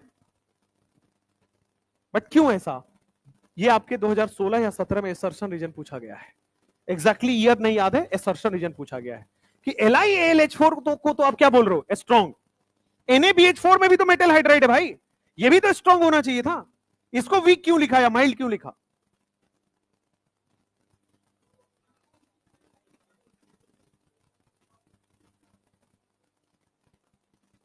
ध्यान से, जो भी आप बता रहे हो वो सब एप्लीकेशन बता रहे हो, सही है, बट ये सब एप्लीकेशन है। What is the reason? Strong bond है तो रीजन क्या है? एल्युमिनियम +3 बना रहा है, तो क्यों बना रहा है? पीछे जाओ, रीजन बताओ मुझे। आपने इनऑर्गेनिक में एक रीजन पढ़ा है जिसका नाम है बेटे फजांस रूल। पढ़ा है फजांस रूल? और फजांस रूल केवल 2 वर्ड पे डिपेंड होता है, स्मॉल केटाइन, लार्ज एनायन। अगर दुनिया में स्मॉल केटाइन दिख रहा है, क्या वो फजांस रूल को फॉलो करेगा? और अगर लार्ज केटाइन दिख रहा है तो किसको फॉलो करेगा? मतलब फजांस रूल को फॉलो नहीं करेगा। अब देखो जरा, उसको थोड़ी देर के लिए होल्ड करो। क्या यहां पे मेटल है? यहां पे क्या है? मेटल है। यहां दोनों क्या है? मेटल। यहां पे आ जाओ, ये मेटल है और ये क्या है? Non metal. Boron is a non metal. अच्छा, मेटल आयनिक बॉन्ड बनाएगा या नॉन मेटल? मेटल। यहां पे दोनों मेटल है, क्या यहां पे आयनिक बॉन्ड बनाने की टेंडेंसी है? यहां पे क्या नॉन मेटल घुस गया तो क्या नॉन मेटल की कैरेक्टर आ गया? क्या कोवलेंट बॉन्ड बनाने लगा? यहां पे कोवलेंट कैरेक्टर डेवलप हो जाता है और यहां पे आयनिक कैरेक्टर डेवलप होता है, क्योंकि यहां पे मेटल है। मेटल क्या बनाएगा? आयंस। आयन से तो क्या बनाएगा? आयनिक कैरेक्टर। लेकिन यहां पे नॉन मेटल है, नॉन मेटल क्या बनाएगा? Covalent character. अगर आयनिक कैरेक्टर है तो क्या जल्दी से आयन रिलीज कर देगा? और यहां कोवलेंट कैरेक्टर है तो आयन नहीं बनाएगा। तो अगर आयन नहीं बनाएगा तो ये H- कम रिलीज करेगा, और ये आयन बना लेगा H- ज्यादा रिलीज करेगा। ज्यादा रिलीज कर रहा है, स्ट्रॉन्ग रिड्यूसिंग एजेंट है। कम रिलीज कर रहा है, वीक रिड्यूसिंग एजेंट है। इसमें फर्क एक बात का है, बोरोन का। बोरोन क्या है? Non metal. नॉन मेटल क्या करता है? Covalent character. तो इसका रीजन जो दिया गया है एनसीईआरटी में कि why NaBH4 is mild reducing agent, because NaBH4 has more covalent character than LiLH4। बाकी सब बात ठीक है कि एल्युमिनियम +3 बना लेगा, वहां बोरोन कोवलेंट बना लेगा, वो सब ठीक है, पर what is the reason? NaBH4 में कोवलेंट कैरेक्टर ज्यादा है। और कोवलेंट कैरेक्टर क्यों ज्यादा है भाई? Fajans rule. फजांस रूल, ठीक है। सीधा देखिएगा, LiLH4 यहां पे नोट लिखेंगे, लिख लो पहले, उसके नीचे नोट लिखते हैं। नोट यहां पे लिख देता हूं, note. LiAlH4 is a strong reducing agent, but NaBH4 is mild reducing agent. जो NaBH4 है, क्या वो माइल्ड रिड्यूसिंग एजेंट है? बिल्कुल। LiLH4 एक स्ट्रॉन्ग रिड्यूसिंग एजेंट है, बट NaBH4 एक माइल्ड रिड्यूसिंग एजेंट है, because NaBH4 has more covalent character. NaBH4 के पास ज्यादा कोवैलेंट कैरेक्टर होता है then LiAlH4. NaBH4 has more covalent character than LiAlH4. LiAlH4 is a strong reducing agent, but NaBH4 is mild reducing agent because NaBH4 has more covalent character than LiAlH4. Simple C logic.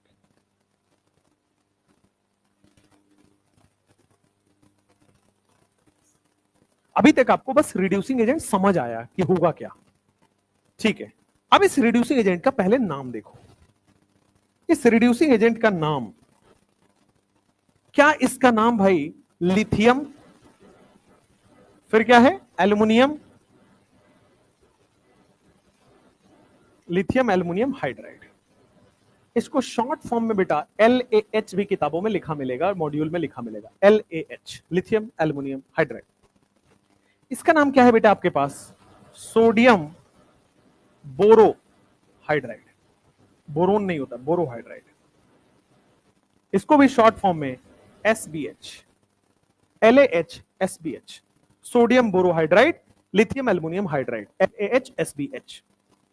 सबसे strong reducing agent दुनिया का कौन है? LaH। LaH, lithium aluminium hydride सबसे strong है, सबसे ज्यादा आयनिक character है, तुरंत H- देगा। फिर आएगा दूसरे नंबर पे आपके पास NaBH4, और फिर आएगा मेटल हाइड्राइड। तीनों में अगर पावरफुल की बात कर लो LiLH4, वीक की बात कर लो metal hydride.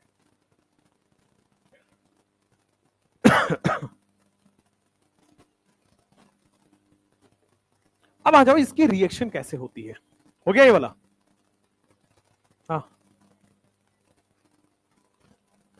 No no, logic है, बता रहा हूं। आपको लग रहा होगा कि उसमें तुम नॉन मेटल आ गया, इसमें तो केवल ही मेटल है, बता रहा हूं उसका भी लॉजिक है। पहले लिख लीजिए, फिर रिएक्शन में उसको समझाऊंगा।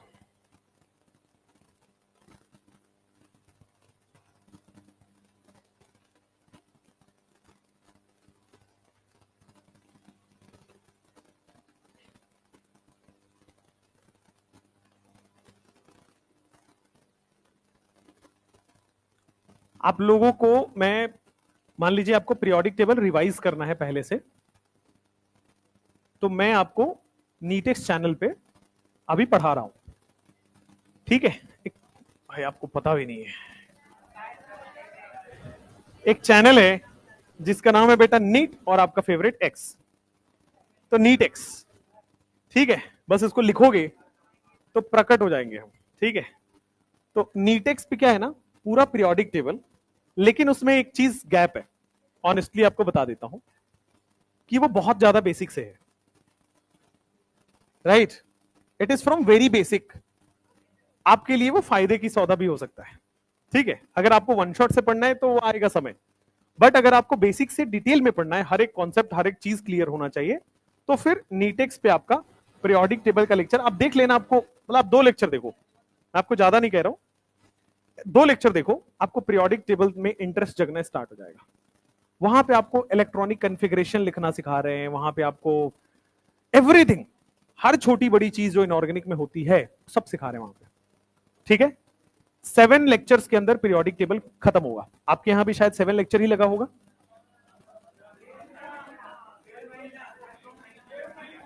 अच्छा, उस समय 2-2 लेक्चर चलते थे, वो टीचर की गलती नहीं है, वो ऐसा ही था वो सिस्टम। सुनिए ध्यान से, ऑनलाइन में क्या होता है, थोड़ा वो हो जाता है, कॉन्साइज हो जाता है। ऑनलाइन में ये बकवास तो नहीं हो सकता ना, राइट। ऑनलाइन में वो चीजें थोड़ा जल्दी डिलीवर हो जाता है, वहां पे रुकना नहीं पड़ता कि नोट करो, वहां पे हुआ और चलो, क्योंकि वहां स्क्रीनशॉट तो ले ही पाते हो। तो ध्यान से देखो, वहां पे आपको बहुत बेसिक से करा रहे, राइट। पिछले 6 साल में, पिछले 6 साल में ऐसा कोई साल नहीं है जो इनऑर्गेनिक कभी नोट से बाहर आया है। पिछले 6 साल में, मुझे ज्यादा पढ़ाते हुए समय नहीं हुआ, 6 ही साल हुआ है, पिछले 6 साल में नहीं हुआ है। रीजन उसका यही रहा है कि एनसीईआरटी ओरिएंटेड स्टिक होकर पढ़ाते हैं। अभी आप देखोगे तो सबसे पहले हिस्ट्री पढ़ाया लेक्चर 1 में, 1.5 घंटे में हिस्ट्री पूरी खत्म है, उसके बाहर हिस्ट्री आ ही नहीं सकता। फिर सेकेंड लेक्चर में कॉन्फ़िगरेशन लिखना सिखाया। आप लोग कॉन्फ़िगरेशन आपको आता नहीं है, और आप लोग उसका भार ढोते हो, डी ब्लॉक एफ ब्लॉक में कॉन्फ़िगरेशन नहीं आता फिर लिखने, है ना। केमिकल बॉन्डिंग में कॉन्फ़िगरेशन जब जब लिखा, ठीक है मास्टर सही लिख रहा होगा, लिख लेते हैं, अपने से नहीं लिख पा रहे हो कॉन्फ़िगरेशन, ठीक है, वो नहीं पता है। तो मैंने वहां पे सारी बेसिक चीजें पढ़ाई है, ठीक है। आप देखोगे ना, आपको खुद ही फील हो जाएगा कि दिस इज मोर लाइक, आप लोग को शायद पता हो एसआरजी बैच, पता है आपको, स्पेशल रैंकर ग्रुप बैच पढ़ाया जाता है। तो आपको क्या लगता है कि वहां पे ठीक है नहीं पढ़ाया जाता होगा, उल्टा होता है, ठीक है। हम लोगों ने पढ़ाया, हमें आइडिया है, राइट। वहां पे और ज्यादा बेसिक से पूरा पढ़ाना होता है, बट तेज पढ़ाना होता है, राइट। तभी वहां पे क्या होता है कि एक भी नंबर ना कटे। भाई एसआरजी बैच ये होता है कि एक भी नंबर नहीं कटना चाहिए, 720 मतलब 720, ठीक है। एक गर्ल है, आप ही लोगों के साथ पढ़ती है, जिसका नाम है द्रोणिका, सुना है आपने? आप, मैं आपको बता रहा हूं कि उसका जो टैलेंट है जिस हिसाब से है, आप लिख के ले लो, 710 से ऊपर नंबर आ रहा है, अभी बोल दे रहा हूं, प्रिडिक्शन, राइट। कहां की, यहां की है भाई, तुम्हारे साथ ड्रॉपर बैच की है। अब बता देता हूं आपको कि हैं वो ऐसे टैलेंटेड लोग। मैं आपको 2-3 बच्चे और बता सकता हूं जो 720 से ला रहे हैं ऊपर। बेटा फोन ऑफ कर लिया करो। तो जो ला रहे हैं, एंड दैट इज वेरी, मतलब कॉमन चीज है, आप लोग भी ला सकते हैं। पता नहीं आप क्यों डिस्ट्रैक्टेड हैं और कहां कमी रह रही है, कहां डिस्ट्रैक्शन हो रहा है, मुझे नहीं समझ आ रहा है। एक जो चीज मुझे 99% लोगों में दिखती है वो है प्लानिंग की कमी। प्लान ही नहीं है। आज आपको घर पे जाके क्या करना है किसी को नहीं पता है, नो वन नोस। मुंह उठा के आगे कॉपी भर लिया, फिर घर जाएंगे देखेंगे क्या होगा, तब तक शाम हो जाती है, फिर होता है कि ठीक है अब आज तो निकल गया, अब कल करते हैं। This is the normal behaviour, right. अगर मैं अपने दिन प्लान न करूं तो नहीं होगा मेरे से भी।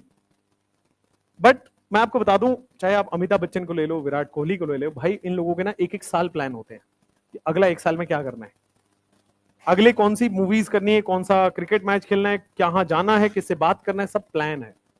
हमें क्या होता है, हम, एक बहुत सिंपल कहानी है बेटा वुड कटर की, लकड़ी काटने वाले की कहानी है कि 2 लकड़ी काटने वाले थे। एक को बोला गया कि भाई जल्दी जो लकड़ी काट देगा, जो जल्दी जो पेड़ को गिरा देगा काट के, वो जीत जाएगा। तो एक क्या किया, उठाया कुल्हाड़ी, जल्दी करते, फटाफट फटाफट लगा काटने, खूब मेहनत किया, खूब मेहनत किया, अपना जी जान लगा दिया उसने, पसीने आ गए, अब नहीं कटा। दूसरे वाले ने पता थोड़ा दिमाग लगाया, दूसरे वाले ने प्लान किया यार कुल्हाड़ी को पहले धार तेज करते हैं, ठीक है। उसने कहां टाइम स्पेंड किया, पहले एक्चुअल चीज पे कि मेरे धार पहले तेज करते हैं इसको, फिर वो आसानी से कट गया उससे। जब धार तेज रहेगा तो कम ही मेहनत में आपका हो जाएगा। आपको लगता है ना बहुत सारे लोगों को कि यार ये तो कम पड़ रहा है मेरे से, नंबर वो कैसे आ जा रहा है इसका, ऐसे ही लगता है मन में, ठीक है, कि यार ये तो ऑनलाइन पढ़ रहा है, ये तो ऑफलाइन भी नहीं आ रहा है, नंबर कैसे आ जा रहा है। They have a good plan, वो आपको बता नहीं रहे, या फिर वो डायरेक्टली इनडायरेक्टली प्लान को फॉलो कर रहे हैं। समझ में आ रहा है? आप लोग प्लान को फॉलो करिए, एक स्ट्रिक्ट प्लान होना चाहिए दिन का। इस समय मुझे घर पहुंचना है, घर पहुंचने के बाद मुझे इस 2 घंटे में ये करना है, इस 2 घंटे में ये करना है, इस 2 घंटे में ये करना है, और उन 2 घंटे के बीच में गैप होना चाहिए 1 घंटे का, ताकि आप रिलैक्स करने का भी समय मिले। बट पता है वो प्लान आप जब तक दिमाग को इंस्ट्रक्शन नहीं दोगे, दिमाग काम नहीं करेगा आपका, राइट? फॉलो नहीं होने का भी रीजन है, आप बहुत ज्यादा डिले है। फिर सीरियसली बता रहा हूं, इफ मतलब अगर आपको सही फीडबैक लेना है तो अगर आप अपनी लिखी हुई चीजों पे नहीं फॉलो कर पा रहे, फिर आगे जाके बहुत बढ़िया लाइफ में नहीं करने वाले। अगर आपको सही फीडबैक दे दूं तो बहुत छोटी चीज है, स्टार्ट विद 2 आवर। मैं कब कह रहा हूं कि आप 10 घंटे पढ़ो पहले दिन, नहीं, लेकिन 2 घंटे नहीं बैठ पा रहे हो तो फिर दिक्कत है, then this is a serious issue. लेकिन आज 2 घंटे बैठ गए तो एक प्रॉमिस होना चाहिए कि अगले दिन 2.25 घंटे तो बैठेंगे, है ना। हम रैट रेस से अलग हो जाओ, आपको अलग रिजल्ट मिल जाएगा। इस भेड़ चाल से अलग बाहर निकलो, अलग रिजल्ट मिलेगा, इस बात का भरोसा रखो। खुद लिखो, आपके पास कितने दिन बचे हैं आपको पता है, आपकी स्पीड क्या है आपको पता है, आपके पास लेक्चर्स कौन से अच्छे हैं आपको पता है। Why not you are writing it on a piece of paper. आप लिखो ना उसको कि आज मुझे ये करना है, या इस वीक के लास्ट तक मुझे ये कर लेना है। कम से कम दिमाग को सिग्नल तो दो कि मुझे ये करना है। आप रैंडम आते हो, रैंडम करते हो, रैंडम चीजें हो जाती हैं आपके साथ, फिर रैंडम ही रिजल्ट आएगा। भगवान भरोसे होगा, सब ऊपर वाले की कृपा है, हो गई तो ठीक, नहीं हो गई तो कोई बात। बट अगर आप प्लान करके करोगे तो सारी चीजें बदल जाती है, ठीक है। आपको नहीं पता है कि रिवीजन क्या करना है आज, किसी को नहीं पता है। आपको नहीं पता है कि कौन से क्वेश्चन आज लगाने हैं, कौन सा मॉड्यूल लगाना है। जब हम तैयारी करते थे ना, मैं आपको बता दूं, हम लोग जब एनआईटी निकाले तो सही में लोगों को भरोसा नहीं हो रहा था कि यार सही में ये लोग का हो सकता है क्या। हम लोग जब क्लियर किए ना, दैट वाज ओनली बिकॉज कि हम लोग ना बहुत प्लान चलते थे। मतलब मैं ठीक ठीक नंबर ले आता था, जैसे टीचर बोलते गए वैसे करते गया, और ठीक नंबर लाने लगा तो मुझे एक ग्रुप मिल गया जिसका नाम था, जो एसआरजी बैच में बोल रहा हूं, उस समय उसको बोला जाता था स्टार बैच। कोटा में पढ़ता था, स्टार बैच, या फिर उसको कई कोचिंग में आईसीपी बैच बोला जाता है। 30-40 लोगों का बैच होता है वो, जिसमें से रैंक आना ही आना होता है। हमने कभी आईआईटी की तैयारी नहीं की, I have never prepared for IIT advance. मतलब मैंने हमेशा एआईट्रिपल या फिर जो एनआईटी कॉलेजेस होते हैं उसकी तैयारी की थी, क्योंकि हमें भरोसा ही नहीं था कि हमसे आईआईटी हो सकता है। हमने वो अटेम्प्ट ही नहीं दिया। हम बड़ा बहुत ज्यादा सपने देख ही नहीं पा रहे थे। मोतिहारी में बैठ के कौन देखेगा उतना बड़ा सपना, है ना। वहां पे आपको कॉलेज मिल जाए, और हमारे मम्मी पापा का तो ये ख्वाहिश था कि 40-50 हजार रुपए कमा लेना, तुम्हारा ठीक हो जाएगा लाइफ, ठीक है ना। तो इतनी ही उम्मीद से घर से बाहर निकले थे। लेकिन आप सही चीजों को सीखो, रोज दिन कुछ कुछ ऐड करो, ठीक है। हमारा दीवार भरा होता था भाई कि आज हमें क्या करना, हम लिख के सामने चिपका देते थे। हमें नींद आती ही नहीं थी, हमें टेंशन होता था, ये करके ही सोना है। खुद की प्रॉमिस अगर आप नहीं पूरा कर पा रहे, क्या करोगे? If you are not loyal to yourself, you can not come, मतलब आप क्या करोगे? हाँ, वही मैं आपको बता रहा हूं ना, you are not signalling your brain कि आपको करना ही है वही 2 घंटे, यू हैव टू कंप्लीट। इतना स्लो क्यों, इतना स्लो क्यों? और मैं आपको हिंट में बताया था कि आपको एक एक वर्ड, एक एक कॉमा, फुल स्टॉप नोट्स का नहीं पढ़ना होता है। आपको बस मैं आपको बता दो रहा हूं, ओएमडीएम रिएजेंट थोड़ी याद करना है, रिएजेंट तो लिख के आएगा ना यार। आप सब याद करते हो, कहां कहां क्या क्या लिखा हुआ है। बस उतनी सी चीजें याद रखनी है जिससे क्वेश्चन बन जाए। आपका एग्जाम सब्जेक्टिव नहीं है कि सब कुछ आपको लिखना है वहां पे। आपका एग्जाम ऊपर ऊपर का एग्जाम है। नीट इज ये नॉलेज का एग्जाम नहीं है, नीट प्लानिंग का एग्जाम है कि आप कितने बेहतर प्लान कर सकते हैं। नॉलेज तो आपको मेडिकल कॉलेज में दी जाएगी, इससे थोड़ी ना आप इलाज करोगे। ये जो पढ़ रहे हो इससे क्या फर्क पड़ेगा? कुछ नहीं होगा। इससे बस आपको प्लानिंग करना सीखना आ रहा है। NEET is exam of strategy. आपको ऊपर ऊपर की चीजें पता होनी चाहिए, क्वेश्चन ज्यादा सॉल्व करो। हम क्या करते हैं, नोट्स लेके बैठते हैं, अब फिजिक्स में ही लग गया आज तो, केमिस्ट्री बायो रह गया, फिर अगले दिन बायो लेके बैठे तो 2 दिन का बायो है तो केमिस्ट्री छूट गया, फिजिक्स छूट गया। इतना स्लो क्यों? क्या ऐसा कर रहे हो? पूरा तुम्हें लाइन बाय लाइन ये सब चीजें याद थोड़ी होनी चाहिए। तो कुछ तो छोड़ो, गलतियां करोगे तब सीखोगे, टेस्ट पेपर में गलतियां करोगे, सीखोगे, वहां से सीखोगे। ठीक है, और आप इतना कंसंट्रेशन से यहां पढ़ो, घर पे जाने में मैक्सिमम चीजें याद हो। ठीक है ना? मैं आपको कई बार समझाया कि लेक्चर लेने का तरीका होता है। जैसे ना, अब आप लोग सब लोग लिख रहे हो, सबको समझ भी आ रहा है, ठीक है, वो तो हमारा टैलेंट है ना भाई, हम आपको समझा लेंगे। बट आपका टैलेंट यहां पे वेस्ट हो रहा है, आप बैठ के यहां पे कुछ नहीं किया, नथिंग प्रोडक्टिव। जबकि होना क्या चाहिए था, आपको पूरा दिमाग में अभी तक मैप बन जाना चाहिए था कि 7 मेथड हैं। होते हैं ना कुछ, वो सोचते रहते हैं, अच्छा पहली बार सर ने 3 डिग्री लिखा था, उसमें केम बार बार उसको सोच रहे हैं, बार बार सोच रहे हैं। फिर सेकंड लाइन बोर्ड पे सर ने एल्कीन का लिखा था 3 मेथड, पहले वाले में अरेंजमेंट होता है, दूसरे वाले में ओएमडीएम, तीसरे वाले में एचपीओ। बार बार यू आर रिकॉलिंग थिंग्स, बैठे हुए हो। इसलिए मैं बोलता हूं, जब आप शांत रहोगे, दिमाग सोचेगा, बार बार सोचेगा तो लंबा याद रहेगा। बट आप इंगेज करो, इधर कुछ लिख लिया, इधर कुछ बात कर लिया, उधर देख लिया, उधर हंस लिया, आप एब्सेंट माइंड में बैठे हो। ठीक है, तो फिर एब्सेंट माइंड के साथ डॉक्टर तो नहीं बना जा सकता। आपको मैं बता रहा हूं ना, पूरा क्लास का मैप इतना होना चाहिए कि आप 60% चीजें घर पे जाके लिख दो। इतनी बार आप उसको रिकॉल कर रहे हो, इतनी बार उसको बार बार रिकॉल कर रहे हो। ठीक है, बार बार इधर, जब बच्चे इधर हैं तो आप नोट्स रफ कॉपी निकाल के लिख रहे हो उन चीजों को, कि पहला लाइन में ये लिखा हुआ, दूसरा लाइन में लिखा हुआ, तीसरा लाइन में लिखा हुआ, चौथा लाइन में। This is called recalling things. इसको कहते हैं फोटोग्राफिक मेमोरी। क्लास में ही चीजें याद हो जाना, क्लास में चीजें याद हो जाएंगी, घर पे जाके 30 मिनट 40 मिनट में पूरा नोट्स रिवाइज हो जाएगा। वहां तो आपको याद है ना, मैप बन चुका है। And this is with every class, not with यही वाला नहीं, एवरी क्लास। आप लोग समझते हो, मेमोरी में कौन रखेगा? समझ आ गया, अच्छी बात है, बट मेमोरी में कौन रखेगा? नीट एग्जाम समझने का थोड़ी, आप आईआईटी के एस्पायरेंट थोड़ी हो। आप आईआईटी के थोड़ी हो कि भाई आपको कम क्वेश्चन मिलेंगे, ज्यादा टाइम है। वहां पे 20-20 क्वेश्चन आते हैं, 25-25 क्वेश्चन आते हैं एक सब्जेक्ट में। आपके यहाँ 50 क्वेश्चन आते हैं, 45 करना होता है, डबल का डिफरेंस है, सेम टाइम स्पैन में उतना ही समय है, आधा क्वेश्चन करना है उनको, इसलिए वो समझ के करते हैं। ठीक है, आपको उतने ही समय में डबल क्वेश्चन करना है, इसका मतलब याद होना चाहिए। Try to memorise things. हाँ, समझ के करोगे तो अच्छा रहेगा। अगर अब्रप्ट कुछ भी लिख के चला जाऊं, आपको याद भी नहीं होगा। समझा के जाऊंगा तो आपको याद रहेगा। समझने का ये फायदा होता है। आप लोग कॉपी भर रहे हो, दिमाग नहीं भर रहे हो, this will create a problem. हर दिन प्लान नहीं करोगे, रैंडम चलोगे, रैंडम रिजल्ट आएगा। मैं बिल्कुल नहीं कह रहा कि हाँ अब से वो नहीं होता है। मैं आपको बताऊं, लास्ट ईयर की बात कर रहा हूं मैं, कि बोर्ड टॉपर है, बोर्ड में अपना डिस्ट्रिक्ट टॉपर है वो, और वो एनडीए की तैयारी कर रहा था।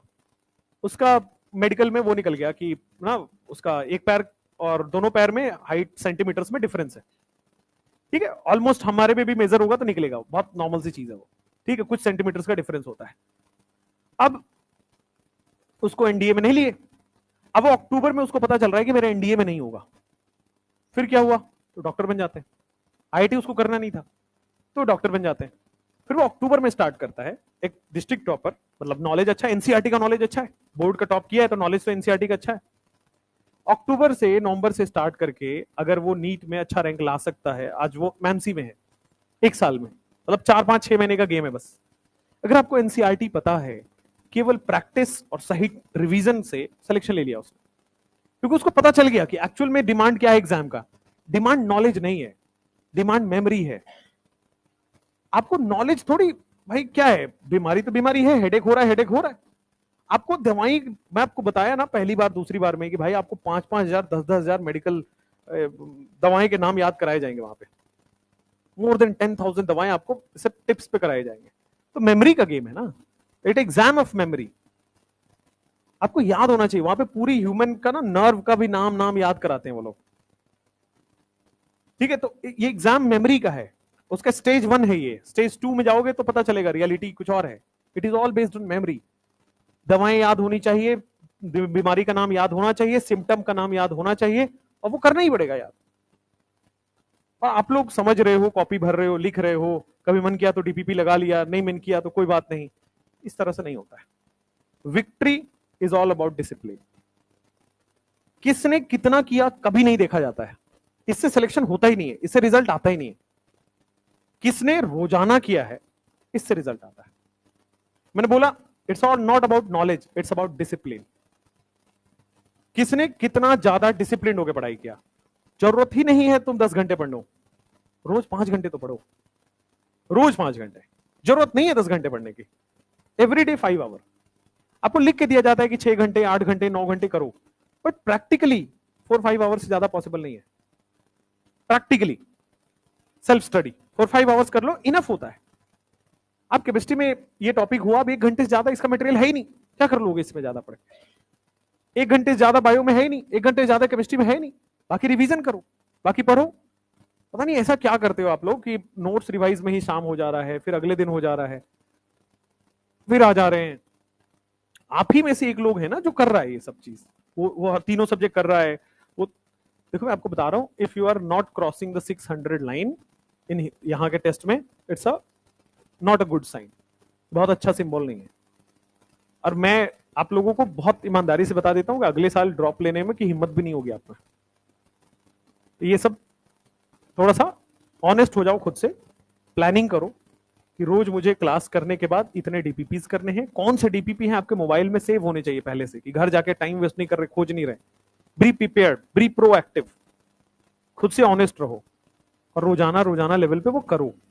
समय है, नीट का एग्जाम मेरे मानने से आप मानोगे तो 5 से 6 मंथ्स का एक रिगरस प्रिपरेशन का एग्जाम है, उससे ज्यादा इसमें समय नहीं लगता है। 11th क्लास में फेल लड़का आप देखे होंगे, बड़े बड़े बाल वाला बॉडी बिल्डर, उसकी वीडियोस बहुत घूम रहे हैं। 11th में फेल था, 12th में आके वो 11th भी किया, 12th भी किया और क्रैक कर लिया, बिकॉज इट्स एग्जाम ही वही है। 11th 12th सिलेबस पूरे अच्छे से अगर पढ़ा जाए लगातार 6 महीने, 6 मंथ्स में आराम से क्रैक होता है, वेरी इजीली। बट ट्रैक पे रहना होगा, और वो कोई और नहीं ला सकता। आप किसी को 5 करोड़ रुपए दे आओ, जाके 10 करोड़ दे आओ, वो आपको डिसिप्लिन से नहीं सिखा सकता। डिसिप्लिन इंसान खुद को सिखाता है। ठीक है, क्लास आना, क्लास जाना, ये आपका 30-40% का रोल निभा रहा है। 30-40% आप सही कर रहे हो। You are regular into class, आपको नॉलेज हो रहा है, बट नॉलेज को अप्लाई नहीं करोगे, सब बेकार हो जाएगा। ठीक है, प्लान एंड देन क्वेश्चंस बहुत सारे करो, और नोट्स को बहुत डीप में नहीं देखना है, मैं पहले बता दूं। बहुत डीप के जब क्वेश्चन आएंगे, गलती होगी तो टेस्ट में पता चल जाएगा, टेस्ट में पता चल जाएगा तो याद हो गया वापस। एक बार टेस्ट में गलती करो तो दोबारा होता नहीं है। बट आप बहुत ज्यादा समय रिवीजन में लगाओगे तो गलती होगी। ठीक है, इसके आगे हम कल पढ़ेंगे।